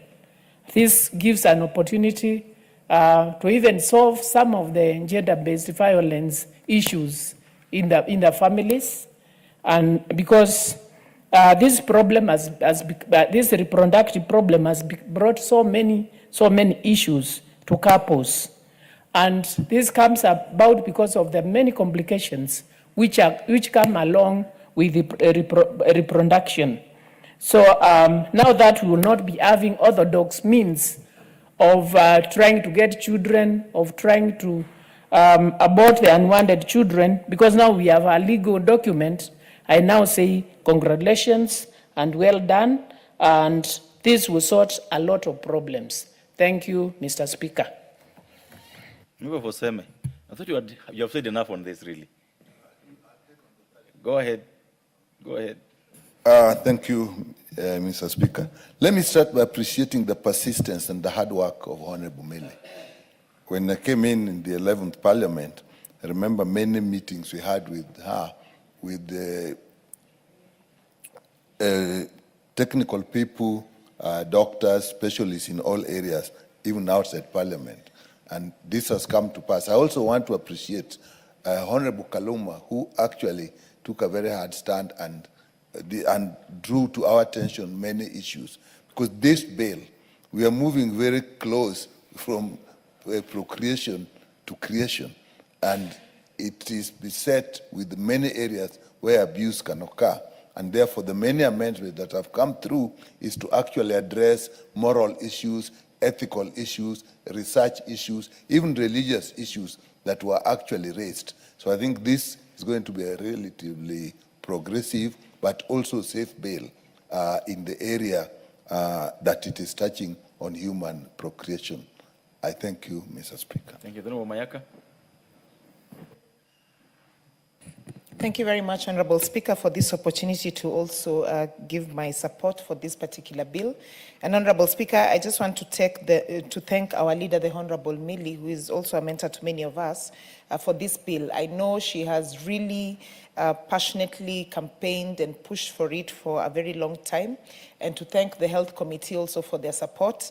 And also, Honorable Speaker, just to say that this is a win for very many families, women, both women and men, who together have had challenges getting children through the natural process, and this is going to give them that opportunity. So I really want to thank the Honorable Millie, because this is going to be a very great legacy for a lot of people in this country. It's going to assist very many people, and also the fact that people can now have children through different methods within the legal frame, which is very, very important.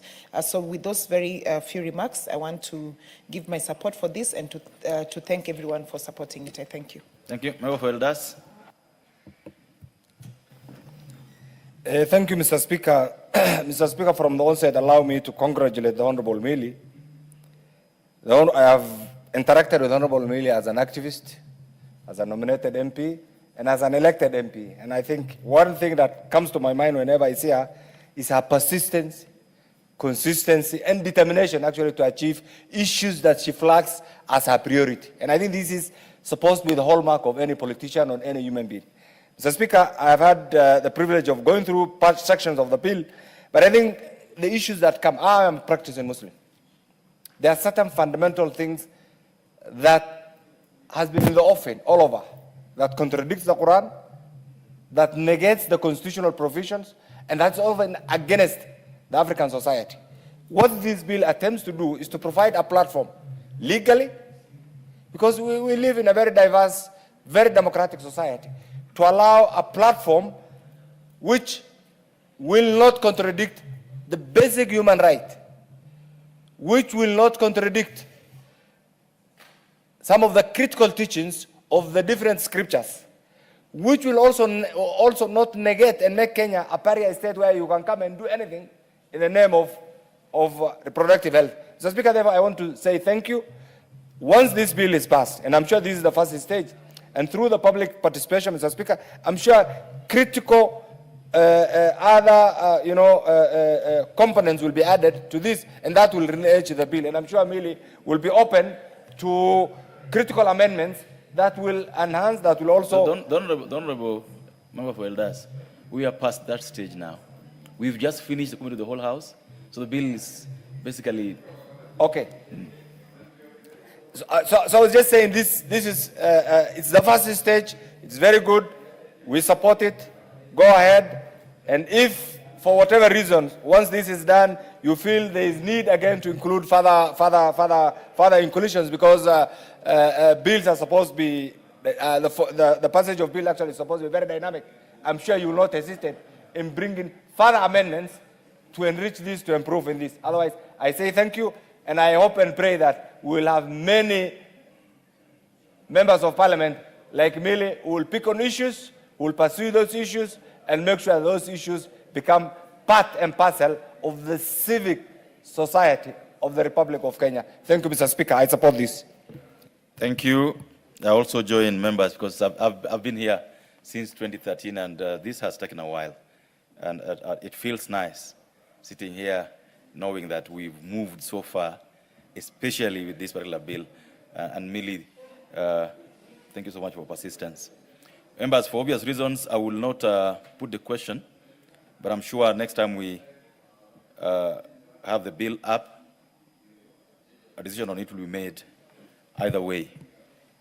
Next order. Order number 10, the Agricultural Professionals Registration and Licensing Bill, National Assembly Bill number 19 of 2024. Second reading. The Honorable John Mutunga.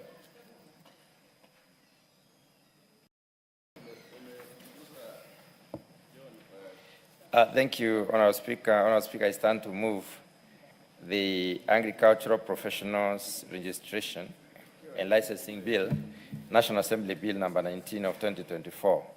Honourable Speaker, the principal objective of this bill is basically to provide for a legal framework for the registration, licensing, and establishment of the Agricultural Professionals and Technicians Registration and Licensing Board.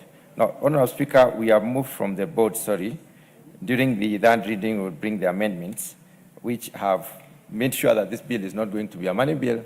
It will be funded basically by the professional fees and the levies. Honourable Speaker, this bill was brought in the last parliament, but it lapsed when the last parliament lapsed.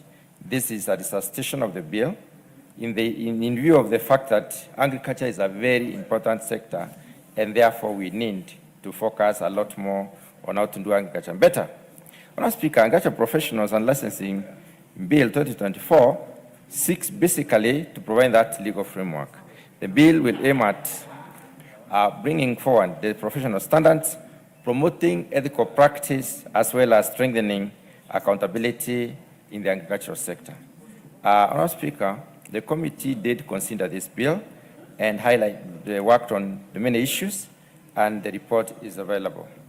Honourable Speaker, the committee did meet various sector stakeholders and came up with the recommendations. These include the Ministry of Livestock, Agriculture and Livestock Development, the Agricultural Professionals Body itself, the association, training institutions in agriculture, farmers and producer organizations, and other relevant stakeholders. The key objectives of this particular bill are, first of all, to address the long-standing gap in regulating agricultural professionals and technicians, which is giving it a framework that is existing in many other professional bodies like the engineers, the medics, the lawyers, and so on. It also comes in to ensure that only qualified personnel are licensed individuals to undertake agricultural advisory. Today, Honourable Speaker, the agricultural advisors are not known. We do not know their professional qualifications. We don't know their technical competencies. We have just a pool of advisors. And in most cases, you realize the exchange points, in this case, the agrovets, in agrovet shops, the agro input shops, we have a lot of advisory taking place. The question is, those who advise farmers on how to use the agrochemicals and when to plant and when to do all those other operations, what background are they? Who are they? And that is why this bill comes to basically ensure that only qualified professionals do advise Kenyan farmers as professionals. Honourable Speaker, this bill clearly isolates the professionals, defines the professionals in two categories. Professionals can either be, you can have professionals and technicians. A professional is defined as an individual who has attained a university degree in agriculture or a postgraduate or postgraduate degrees in a related field.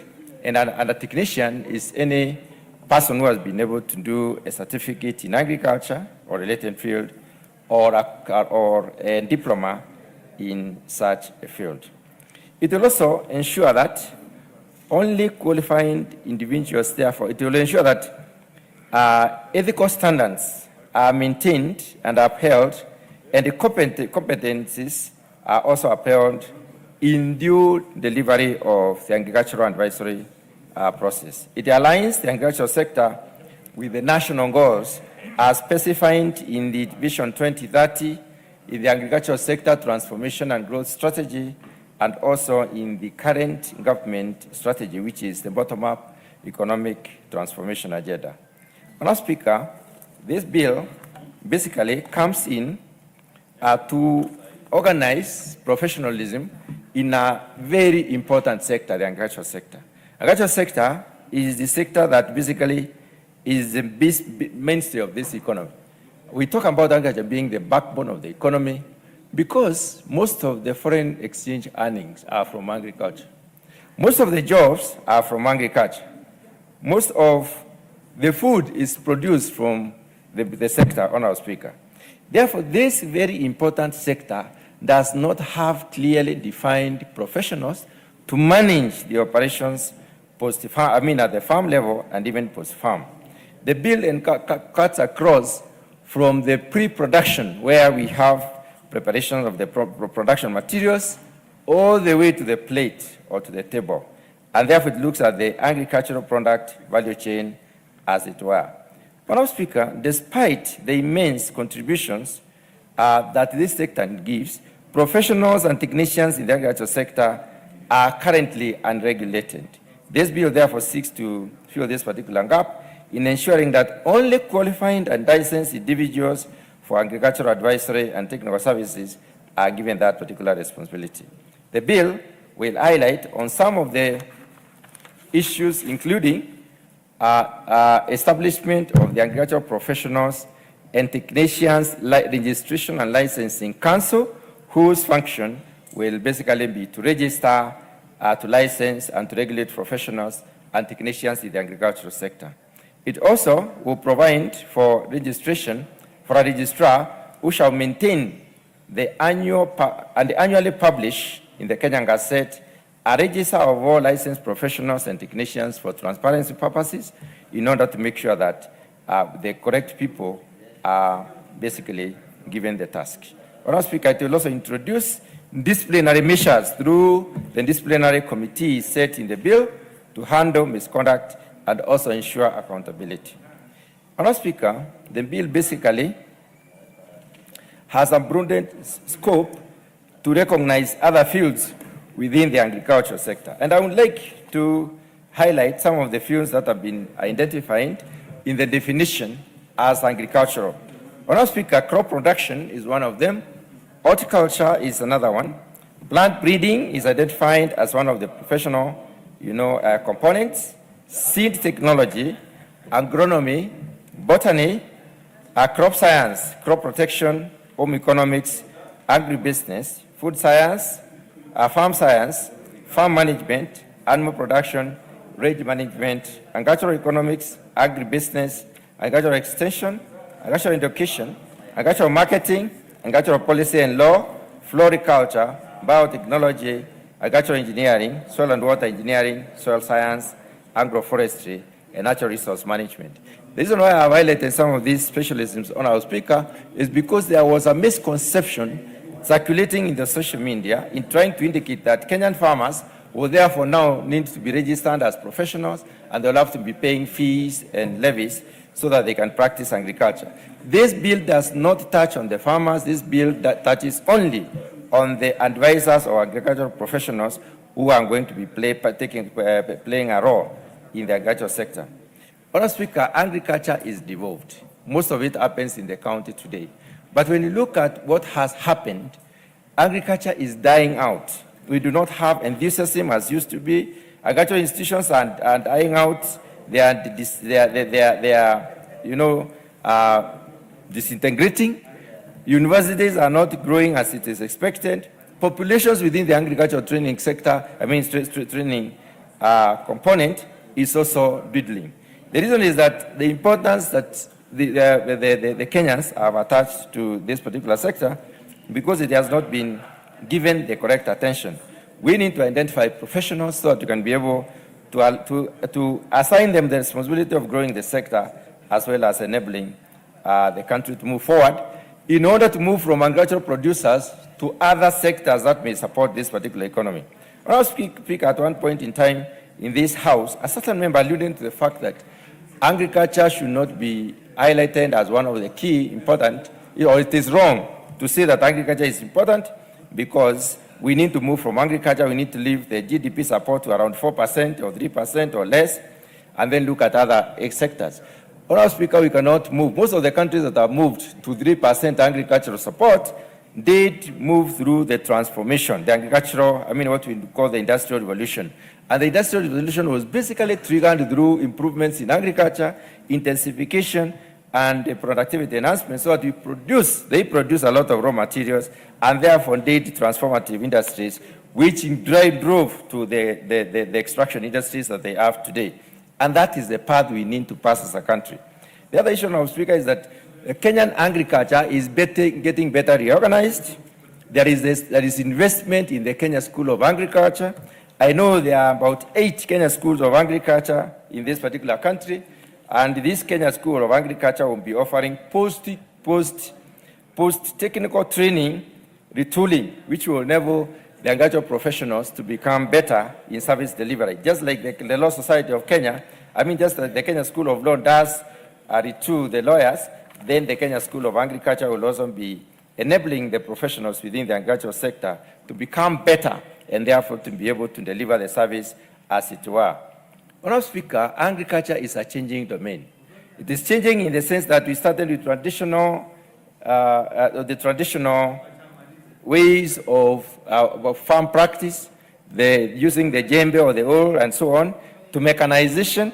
We have moved from using the seeds to using tissue culture. We have tissue culture by technology advancement.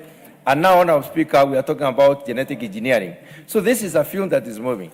If we do not identify the professionals in this field and specifically license them, then we are likely to be talking a language that is not commensurate with the changing times and the changing, perspectives within the sector. Therefore, the importance of the bill. Madam Speaker, agriculture is also a multiple domain. It covers a wide scope, and therefore we need to know who is doing what within which domain, subdomain in the agricultural sector. Agriculture is also facing many challenges. We have a lot of challenges today to produce our crops. One of them is the diminishing land size, and we have not moved fast as a country to be able to reason out how do we intensify production, how do we increase productivity. And only a professional body can think through this. And therefore, putting together this professional body will help us to move in that direction and to resolve issues within the agricultural sector so that Kenyans can move in tandem with the times. With the reducing sizes of land, we need to also be able to intensify and increase, optimize on the production.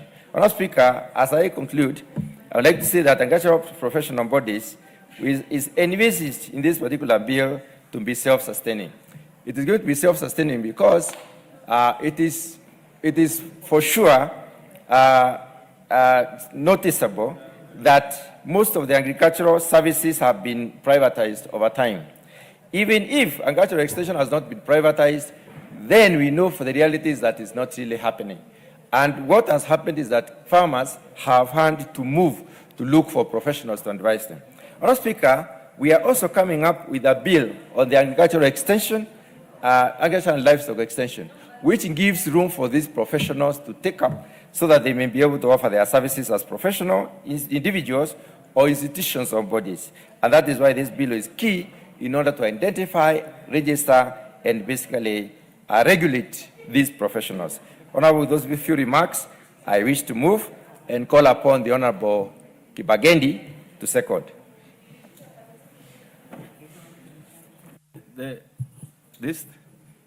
You're definitely not Honorable Kibagendi, are you?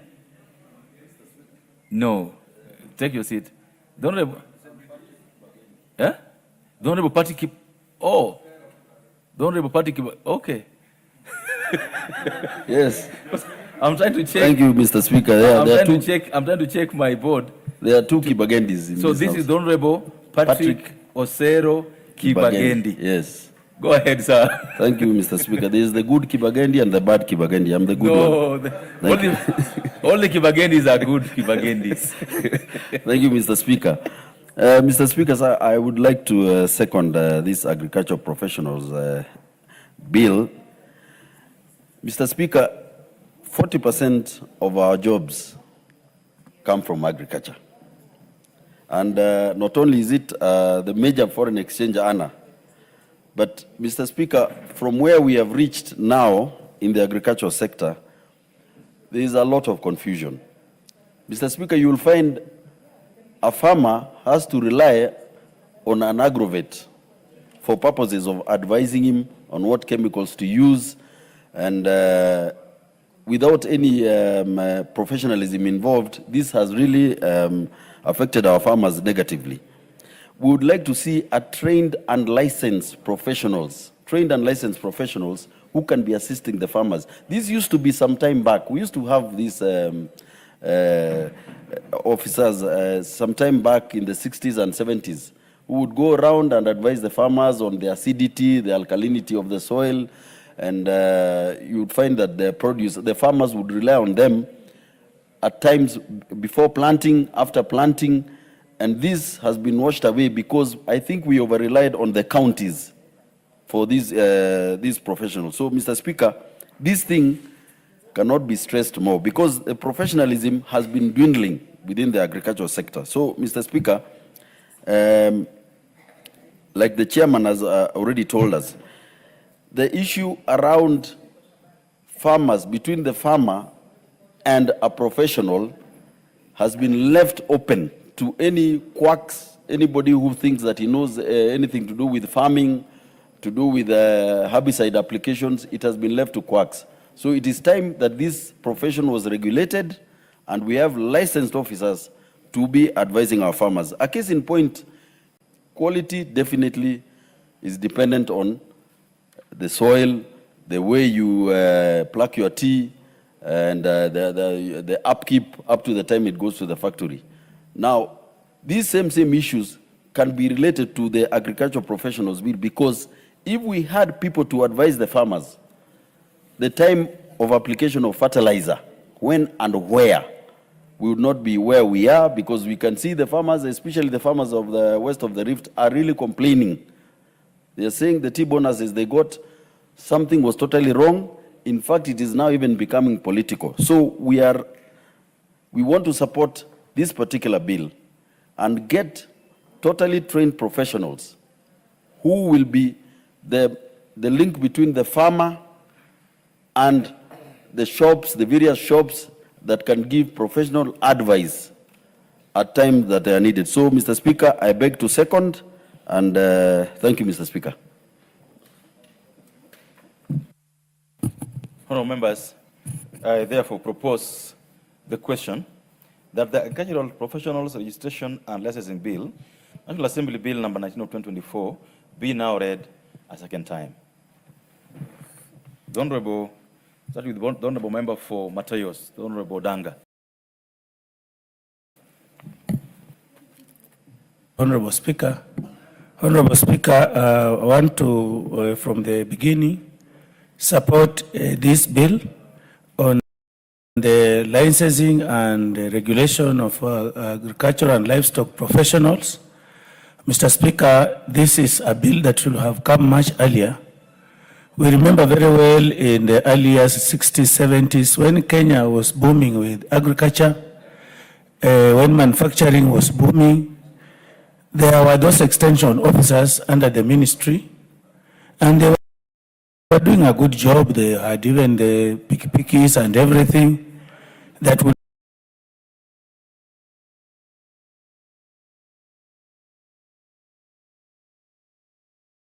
enable them to move. But agriculture, Mr. Speaker, has transformed a great deal around this time. It requires a lot of professionalism.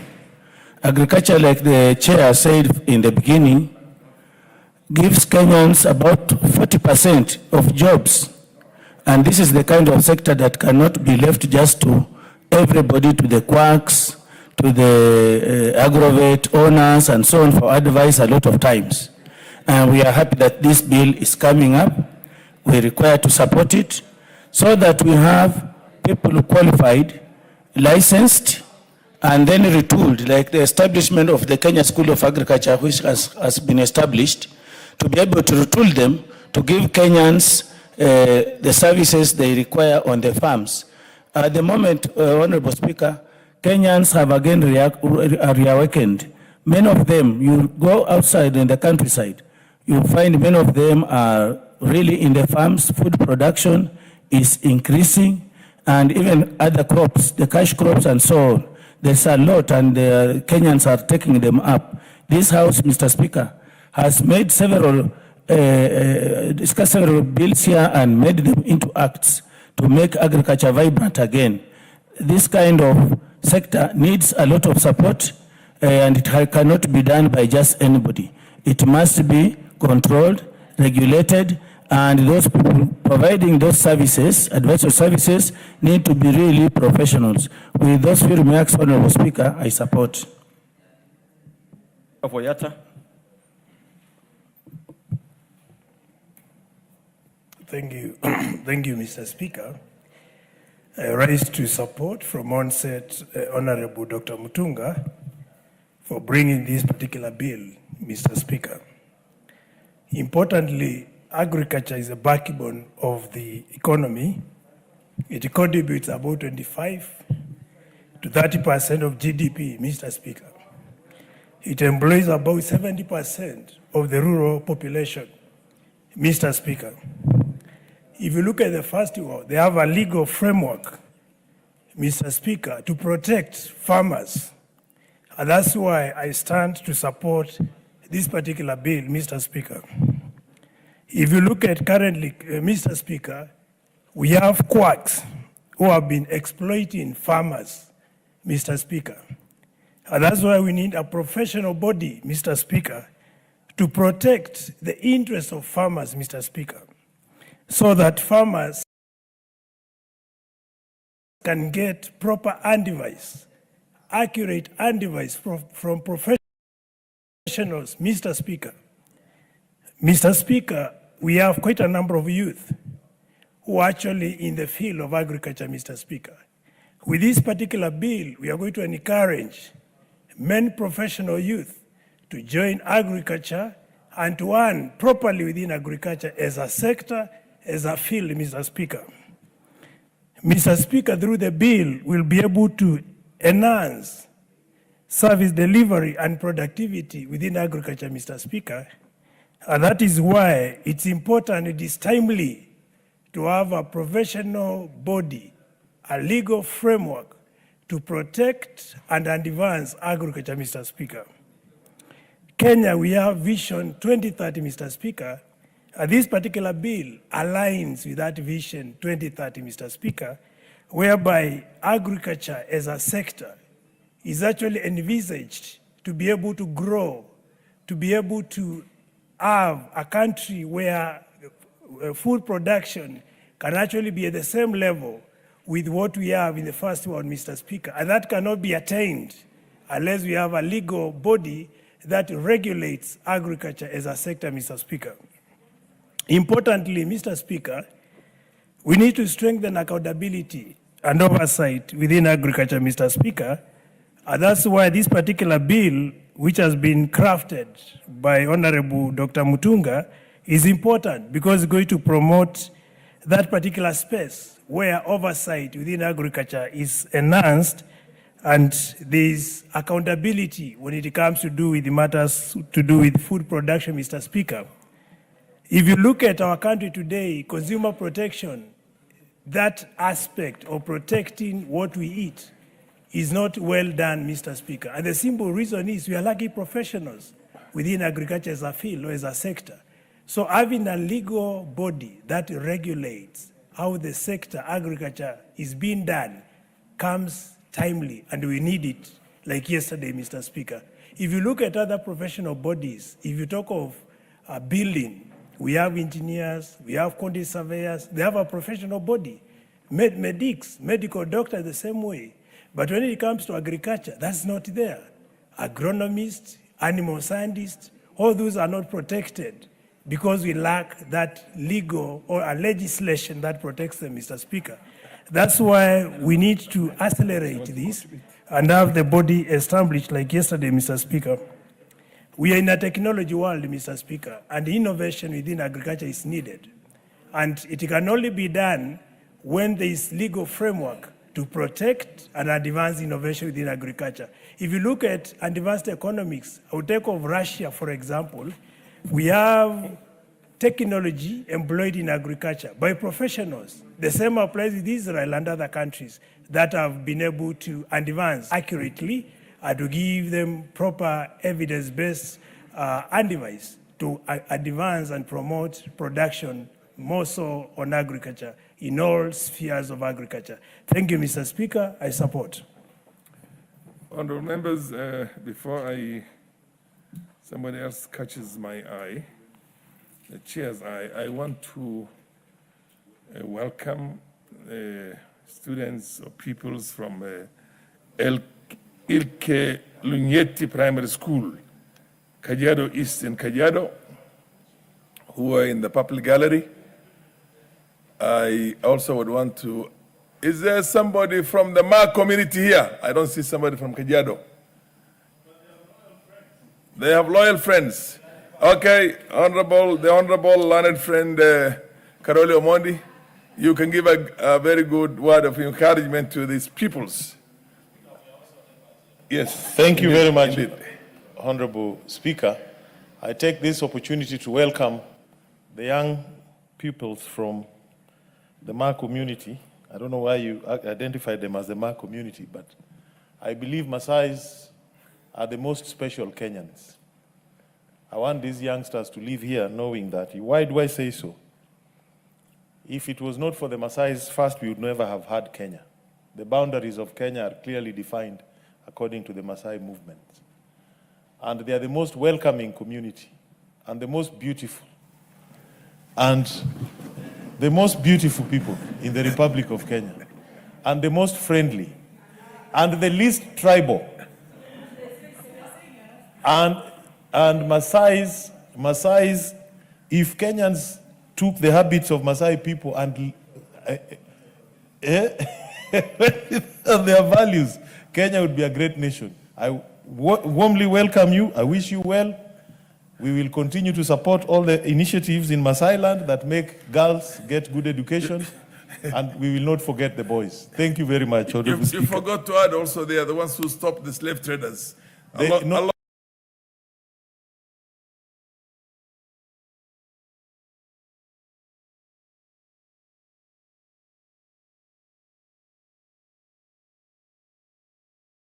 With their pastoralist northerners. Kali wants to also put in a word because he's a neighbor. Please give the mic to Makali, Dr. Makali. Thank you, Honorable Speaker. Honorable Speaker, as a neighbor and also as a scholar, let me take this opportunity to welcome our young ones to Parliament. We want to tell them this is where laws of this country are enacted. And it's good they are here to see what happens.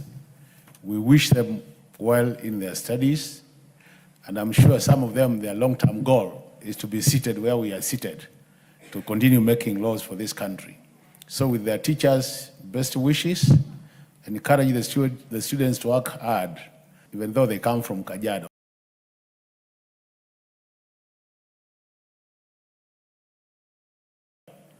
They need to compete with the rest of this country because opportunities are there to be competed for. With those many remarks, Honorable Speaker, most welcome to Parliament. Thank you. I am sure you've heard the peoples from Ilke Lunyetti Primary School. The sky is the limit. I'm sure that 20 years, 30 years down the line, many of you will be in this house. I now call upon the Honorable Kainan, and then followed by Dr. Makali Muli. Thank you, Mr. Speaker.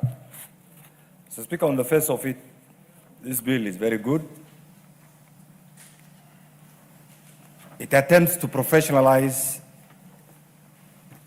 the services of great men and women in a very important sector of our economy, Mr. Speaker, which over the years, we have just decided to give lip service. We have said the backbone, you know where we come from. Agriculture has two aspects, livestock and crop farming. The emphasis in Kenya has been on the crop sector. I hope and pray that Dr. Mutunga, if he's still here, that in his mind, he has the issue of the livestock subsector which has been neglected. Mr. Speaker, secondly, it is good to have a professional body. And when I have reflected on this, it will bring so many benefits. But again, are we short of legislations? We have sector-based professional bodies. The veterinarians have their own professional bodies. It's an agriculture-based sector. The sugar professionals have their own. We have a pesticides board We have a number of other boards. So I think one thing that we have to be very careful about is not to over-legislate so that we bring about the issue of jurisdictional conflict, Mr. Speaker, and other unrelated challenges that whenever we pass a bill, somebody will say, this did not meet this was meant to do this.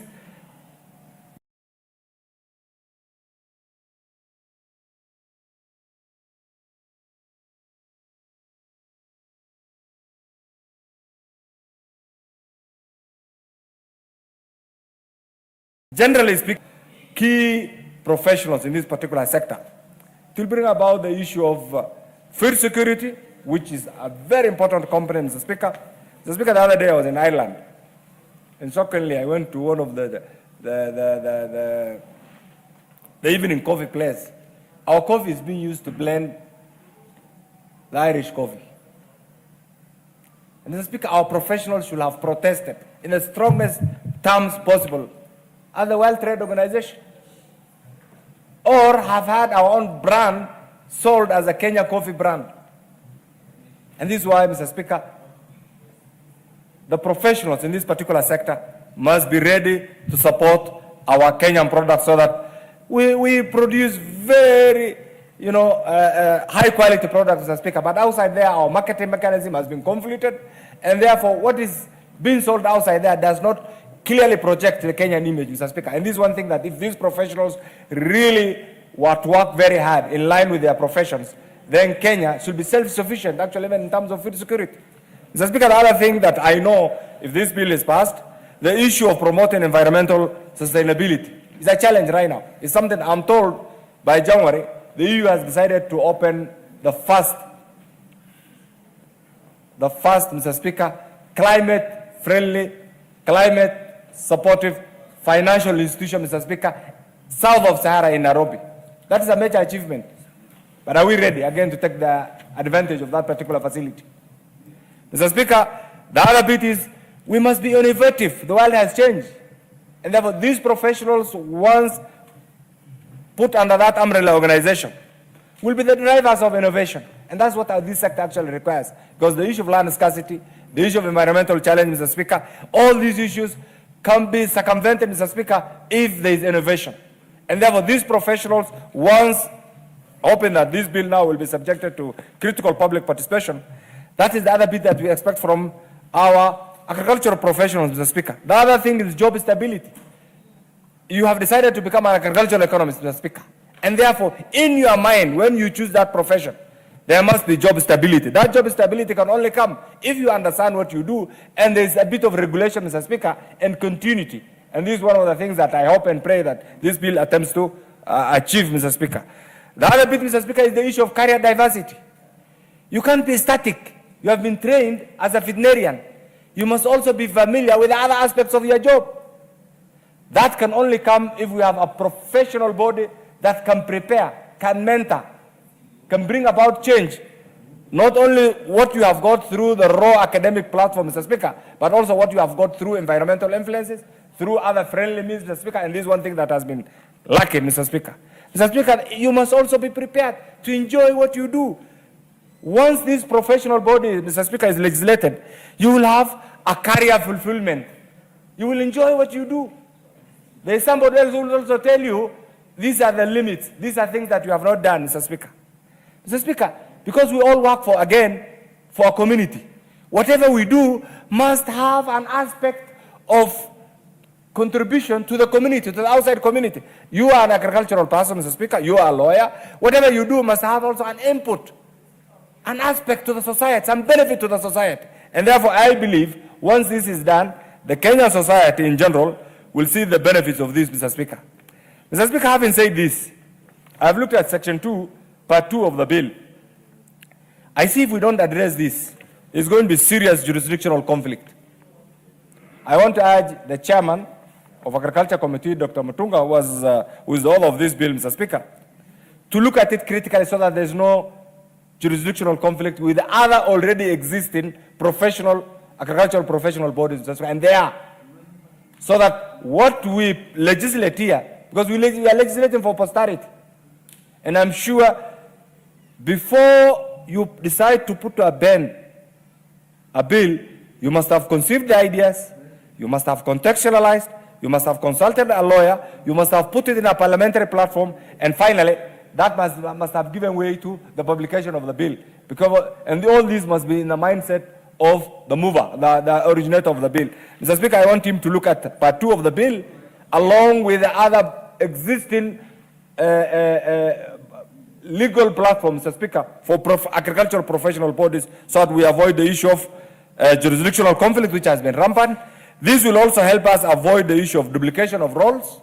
Mr. Speaker, duplication of roles meaning if there is already an entity that is clearly legislated, clearly provided for in managing profession of that particular organization, then creating a generalized umbrella organization might cause conflict and might also cause duplication of roles. This must also be attended to. So, Speaker, the issue of wastages, you are aware. We are number 1 in passing bills. We are number 1 in legislation, Mr. Speaker. Our neighbors here, actually, if you go there, if you go to UK, if you go to Tanzania here, there are very few legislations, but they've been very effective. Countries over the world, if you go to Japan today, and this is one example that I always repeat, Mr. Speaker. In 1999, as a young legislator, I had the privilege of going to Japan as a member of the Finance Committee. And we are trying to look at the public investment climate, Mr. Speaker. When we went there, we were told the first thing that we were given from their library is a document that they borrowed from Kenya in 1974. In the same year, in 2000, I had the privilege of going to Malaysia.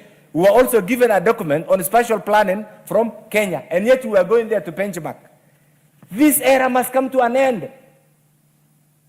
This era of unending, useless trips and legislations that don't add value to the Kenyan taxpayers must come to an end. We have legislated, we have so many legislations. What we are lacking is implementation. What we are lacking is implementation and commitment. Implementation and commitment.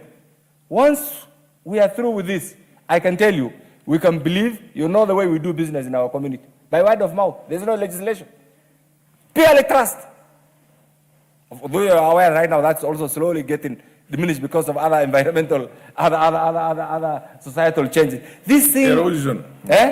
Societal erosions. So the Kenyan culture, we can't legislate everything. There are countries that don't have any written rules.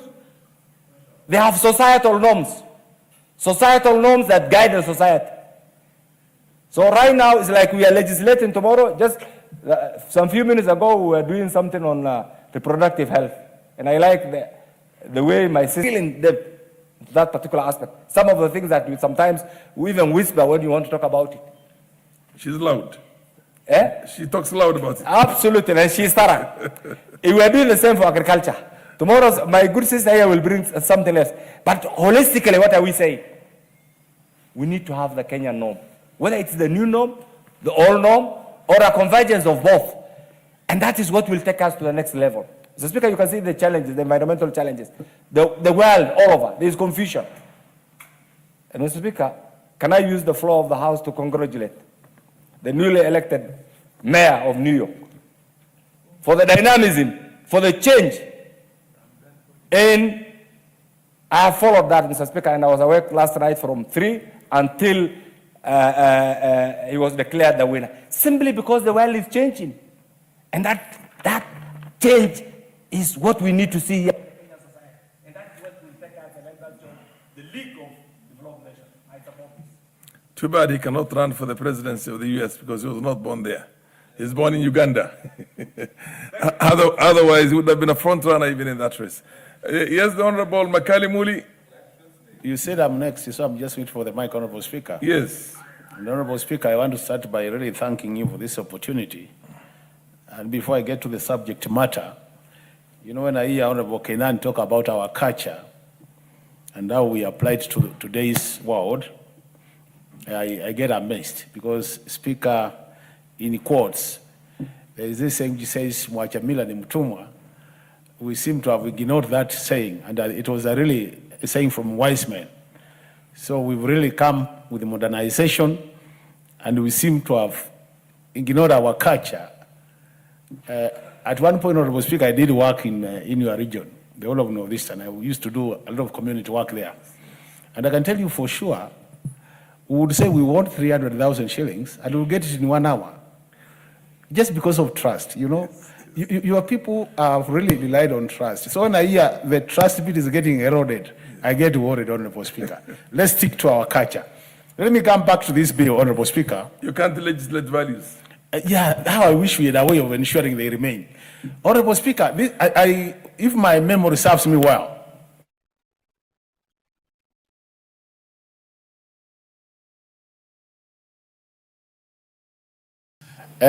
Honorable Mutunga was still spearheading the same bill.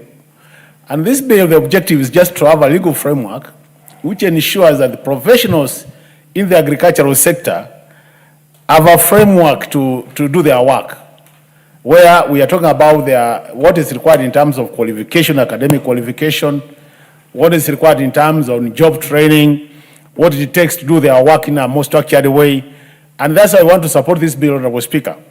Honorable Speaker, when I was a young man, and in the lower Form 1, Standard 8, there was this common saying that agriculture is the mainstay of our economy. And then, Honorable Speaker, agriculture sector was the main contributor to our GDP. At the same time, Honorable Speaker, agriculture was the main employer in our economy. And if you look at the statistics, Honorable Speaker, because I remember very well, you realize that a lot of Kenyans had put their efforts in practicing agriculture and ensuring that agriculture is properly done. And I remember at one point, Honorable Speaker, those early days, I used to see what we call extension officers visiting us. My own mom, who we call Ndaamulu, has always remained a very serious farmer. And then, Honorable Speaker, our farm used to be what we used to call a demonstration farm. So I would see the whole village being mobilized to come to our farm, and then we have extension officers coming, Honorable Speaker, to come and train farmers how farming should be done. Then the issue of technology was not very much applied, so it was more of manual and the training they were getting in the institutions. Then, Honorable Speaker, we had agricultural training institutions, our colleges, which were really very important. And you realize then, Honorable Speaker, a lot of the professionals actually were going to do agriculture. And if you went to the university to do agriculture, Honorable Speaker, you had to get a job immediately you leave university, and you are among the highly rated professionals then. What has happened over time, Honorable Speaker? Over time, because as a country we've not really put the kind of resources we want to put in agricultural sector, people have been kind of discouraged to do much in agriculture. And that's why we really want this, I want to support this bill, because what this bill is saying is, if you are agricultural professional, Honorable Speaker, now we are giving you a framework so that you can be trained properly, you can be remunerated properly once you leave college, and you can continuously be trained, Honorable Speaker, to ensure that you provide the services expected of you to Kenyans.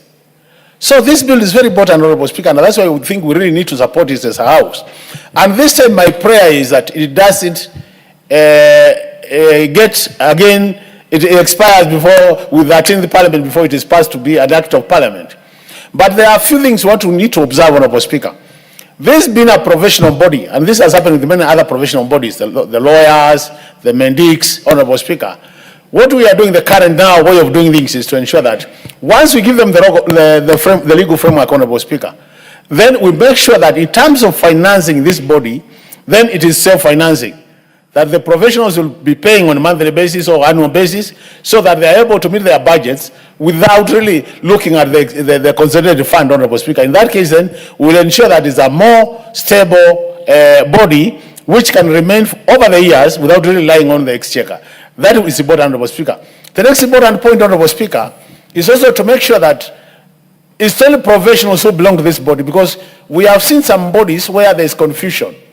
You realize people who don't meet the minimum requirements to become professionals in that particular discipline, claiming to be professionals. And what is happening, Honorable Speaker, because of these many things are happening, you know, there are these things called honorary degrees, which are coming all over the place. You have honorary degrees in religion, others in other areas. So I hope, Honorable Speaker, people who get these honorary degrees will not claim to be professionals in this area, because honorary degrees are an honorary degree. You are given maybe because of your experience in the area, but doesn't make you be a professional in that area. So these are some of the things you need to guard so that these professionals can be motivated. And Honorable Speaker, I really think, despite the many changes that have happened in this country, agriculture still remains important to our country. Honorable Speaker, as an economist, because I do analysis, I can tell you for sure, Honorable Speaker, any time agricultural sector does well in terms of growth, overall GDP grows well.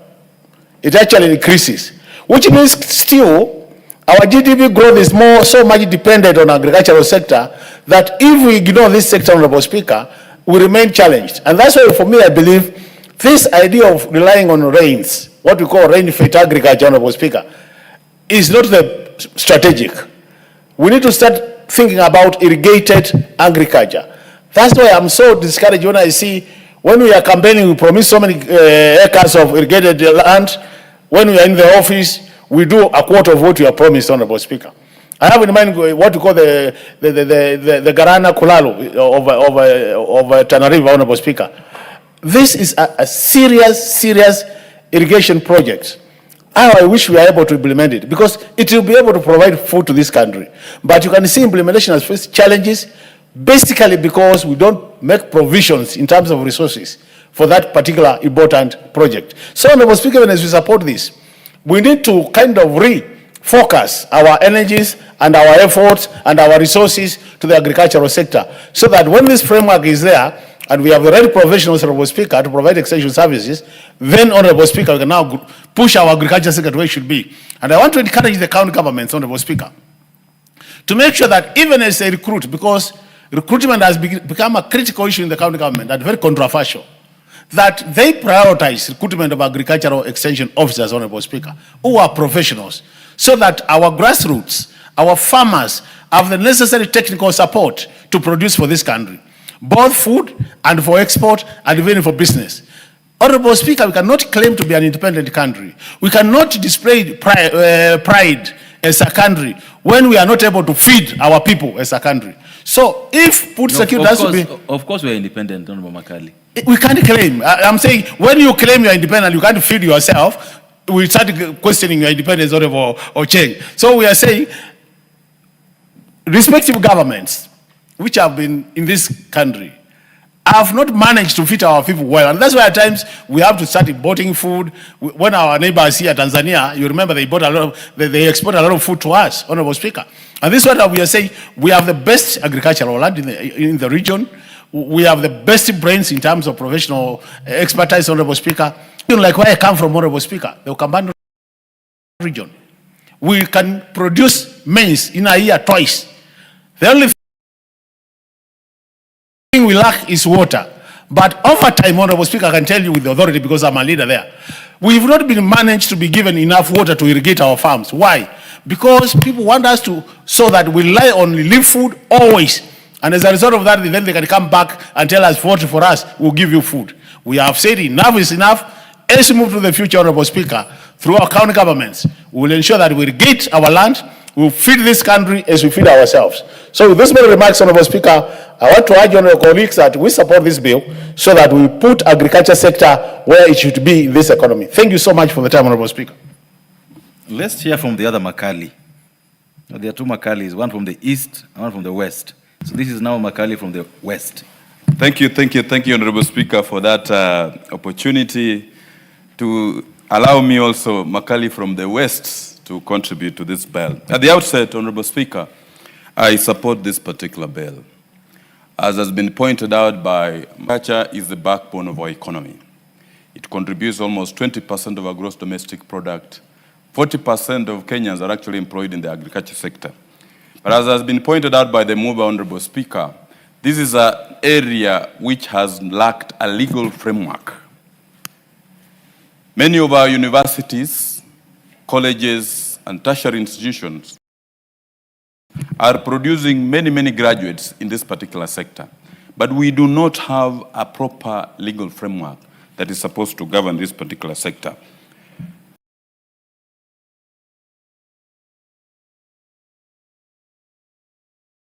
The engineers have a professional body. The lawyers have a professional body.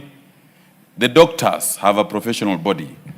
We need to be able to regulate this particular sector so that we save our farmers and our citizens from quacks. Honorable Speaker, there are benefits of creating this particular organization. One, Honorable Speaker, is that we will protect our farmers from unqualified persons. Right now, as we speak, Honorable Speaker, anybody in the village can advise up our farmers. Anybody can go to an agrovet and try to buy a drug there without the benefit of getting the expert advice. So the first benefit we'll get by enacting this particular law will be to protect our farmers from unqualified advisors. Two, we are also going to create jobs and career paths for our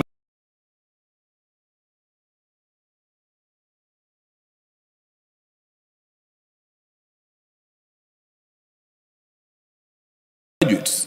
Being a disciplinary body that will be able to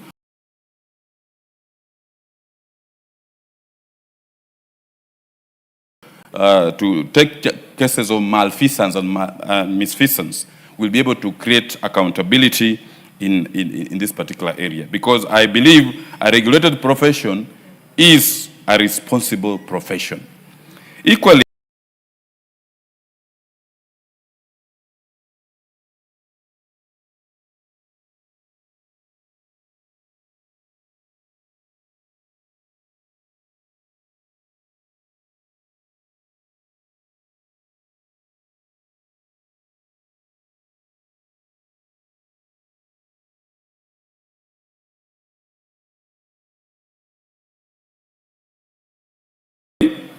we are not just trying to invent the wheel, Honorable Speaker. International best practices.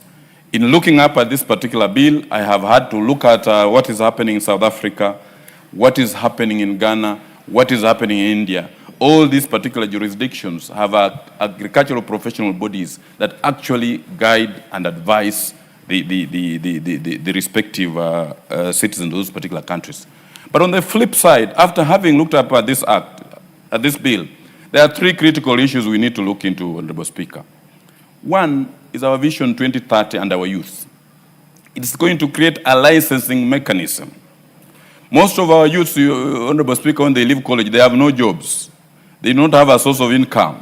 It's going to create a licensing mechanism. How I wish that when we come to look at the licensing mechanism, we do not put their fees that is beyond their reach.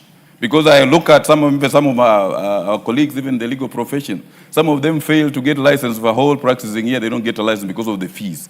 When we look into the issue of licensing, I think we have to ensure that it's affordable to our youth who are coming up from our universities and colleges. Equally, it seeks to create a council.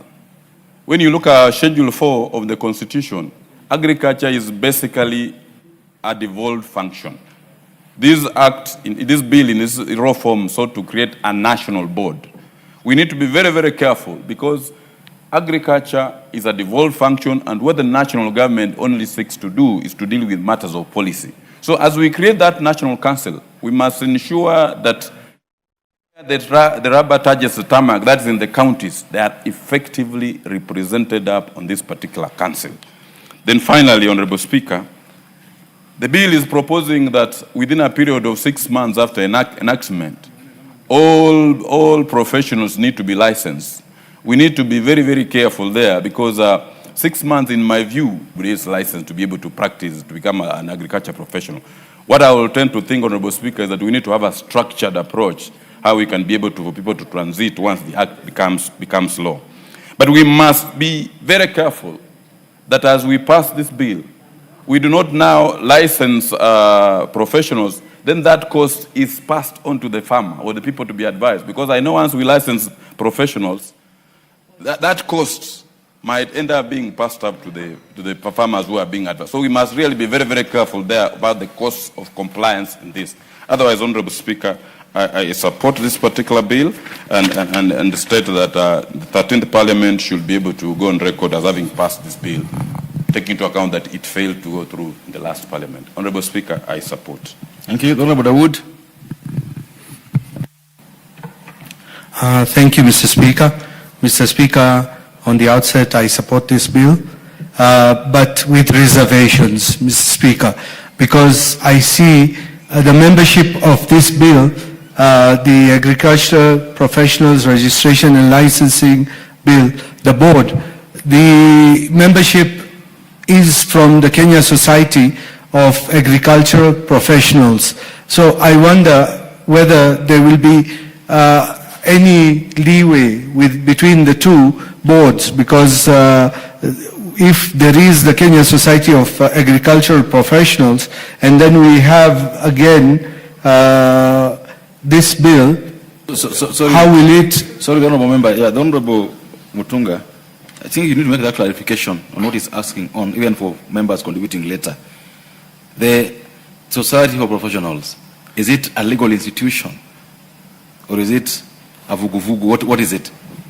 Just clarify that so that then members don't have to keep, you know. The Agricultural Professionals Society of Kenya and the Animal Production Professional Society of Kenya are registered under the Societies Act as a professional, I mean as a membership body of professionals. They have no regulatory role. They have no function that ensures accountability to anyone. They do not do anything for the sector. They are just an association of like-minded and professional linked people. This other one comes in to regulate the function of the sector, to regulate the issues within the sector, to regulate the professionalism itself. So this is Chama, right? Yeah, Chama. Correct. Yeah, that is Chama. Okay. No, Dawood.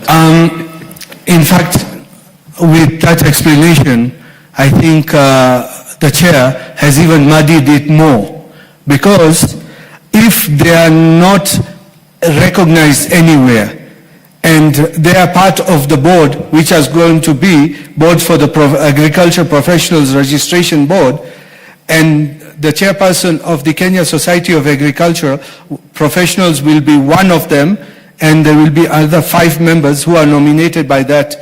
I think in the next, in the committee stage, maybe the chair will consider those to bring it to speed, because if you are already suggesting that they should be members of this board, and you have in other sense you have said they are just a body which is nowhere. So what happens to that, Mr. Speaker?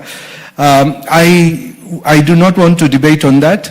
I want to debate on this one, this Agriculture Professionals Registration and Licensing Bill, where I agree that a board should be set up. We should professionalize agriculture.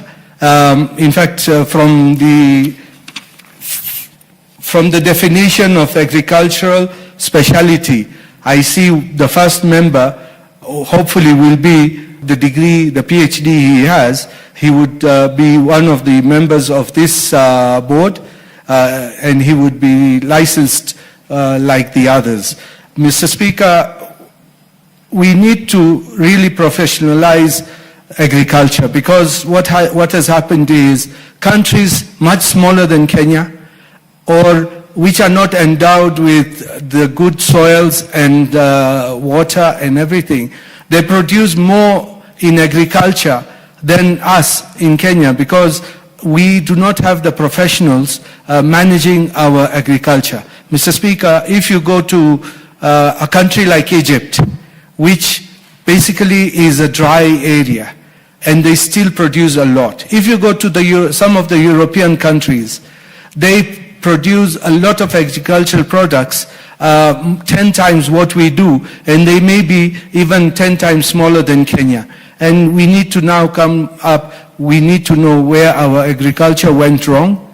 We used to be a powerhouse, but now it's like as if we have let it go. So, Mr. Speaker, I hope with this professional body, the board being in place, we will have people who can even tell us which fertilizer to be used and when to do the actual planting and to use the right fertilizer, the acidity, and all the others. So with those few remarks, Mr. Speaker, I support, but with reservations, as I said earlier. Thank you, Mr. Speaker.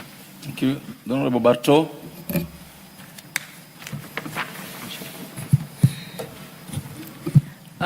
Thank you, Mr. Speaker, for also giving me the opportunity to make a contribution on this bill on the agricultural professionals registration and licensing. Mr. Speaker, this is a very important bill, and it is not an exception because we also have body of engineers, we have body of lawyers. So for the agricultural professionals, it is going to be a good idea as long as a very good, a lot of research is done so that we don't have duplications and the rules are made very clear so that it's easy to follow. The structuring is also important in the sense that Kenya is an agricultural country. It has been said that it also employs Kenyans, almost 40%, which is a very important sector. Personally, I come from Uasin-Gishu, the sub-county of Moiben, where 90% of our land is basically for agriculture. So I'm very interested in this particular bill. Mr. Speaker, I liked the definition by the mover that defines who is supposed to be a professional in this field. Mr. Speaker, I like the fact that for you to be an agricultural professional, you must have done a degree in agriculture or you have a certificate in an agricultural related field. It is very important to make that very clear so that it allays the fears from one of the members who has just spoken to say that we will have people who get honorary degrees and then they want to register as professionals in agriculture. I think if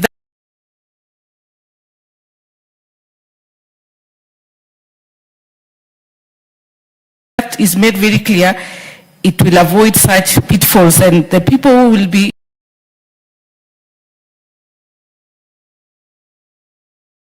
in this category will be people who are qualified, people who have studied agriculture, and people who have the right experience and will be and the body of professionals will be actually professionals. Mr. Speaker, why it is important is that we have had so many quacks, especially in this field of agriculture.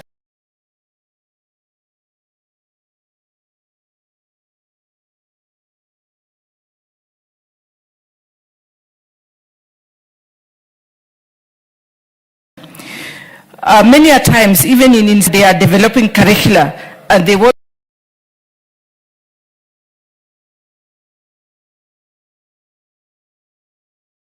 to reach out to professionals. It's normally very difficult to know who is who. So it's important to make it very clear, to have very clear, to have borders on who is an expert and who is not an expert, so that it informs the curricula in a very systematic way, which is very important.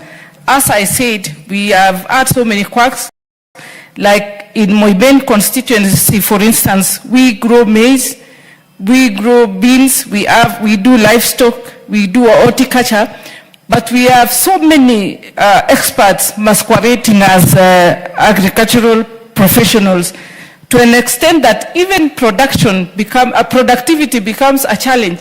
For instance, this is the season where farmers are harvesting maize, but within the same environment, when all factors are constant, you will find that the products are different, the yields are different. This is because of a product of various quacks of expertise advising farmers.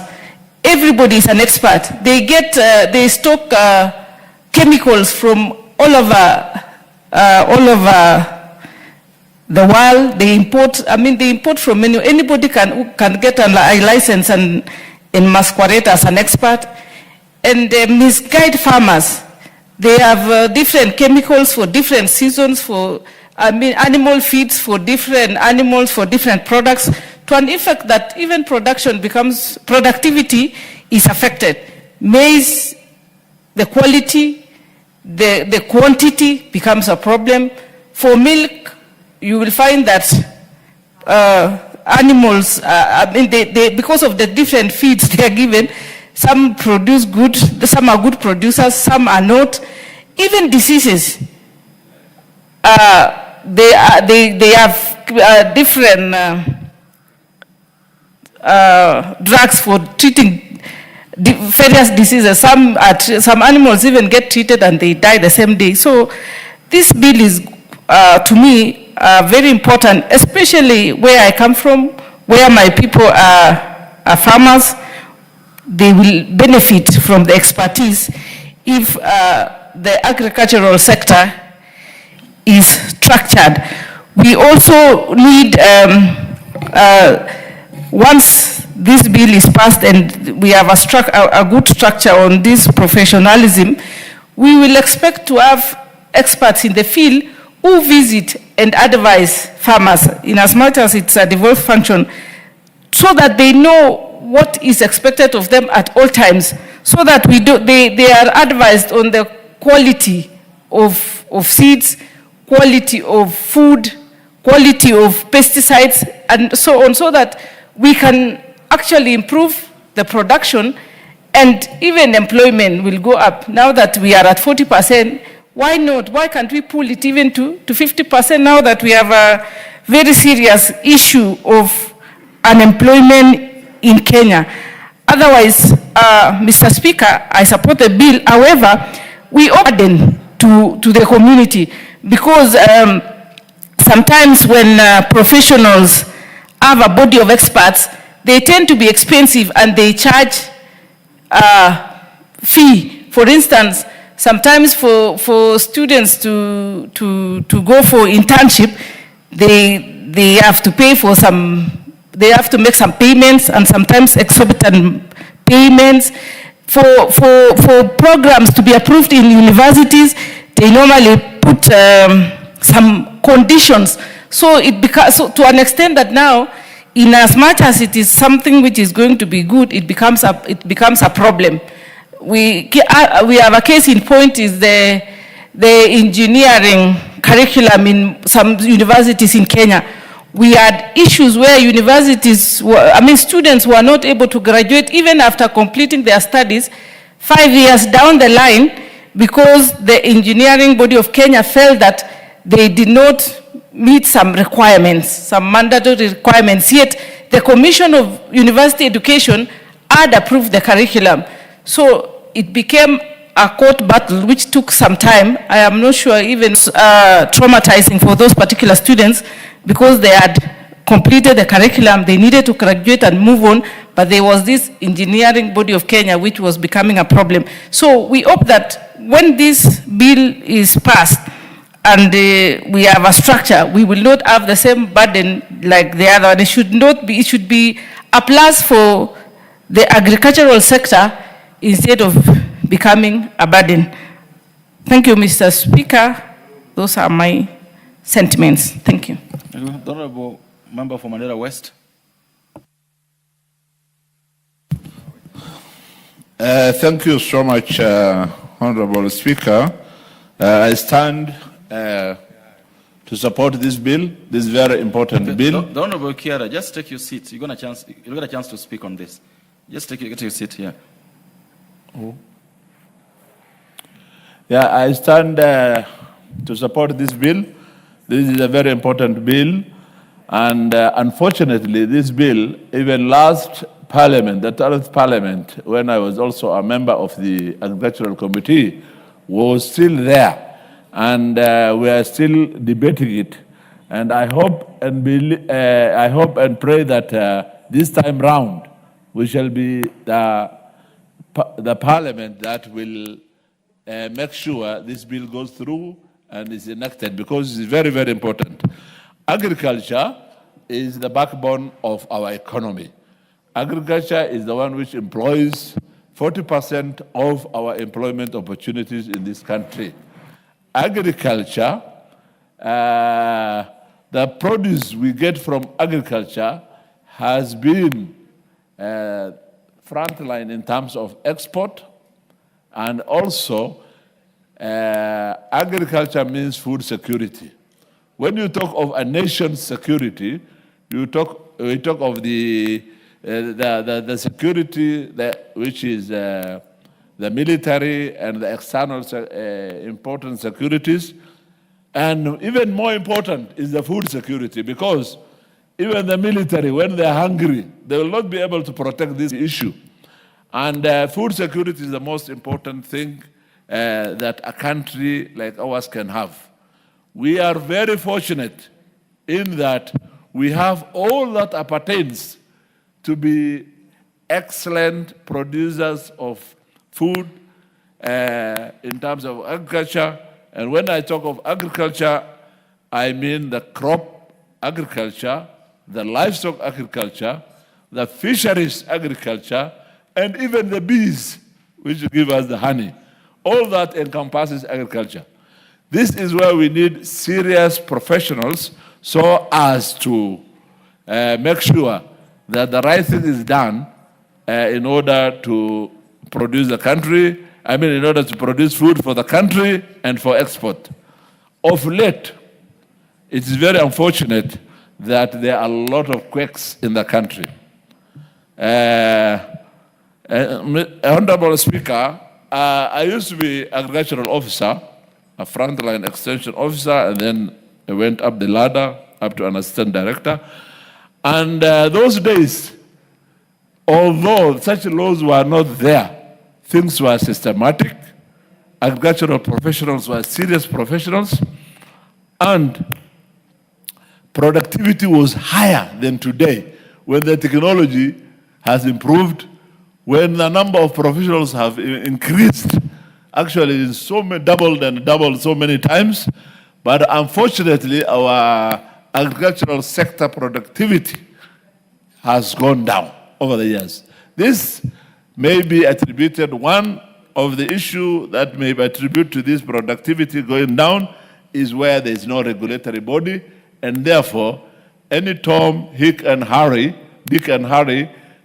can call himself an agricultural expert and try to advise farmers, particularly farmers in the very rural areas who are not exposed to technology, who do not have even TV, to see the gold, what they call the golden advice which the TVs are giving now to the farmers. If I give a very good example of a very recent one, a camel farmer whom I used to treat his animals long ago when I was in a field, called me and he told me, his camels are suffering, these are the signs that he's seeing. I don't know, I want you to advise me. So I told him, first of all, take blood samples, let whatever disease that he thinks be verified in the nearest lab. And he did it, and he sent me the report, and animals were suffering from trichomoniasis, particularly Trypanosoma evansi, which is common in the camel. So I prescribed a drug for him called Triquin and told him that, do you have a veterinarian around you? He says, yes.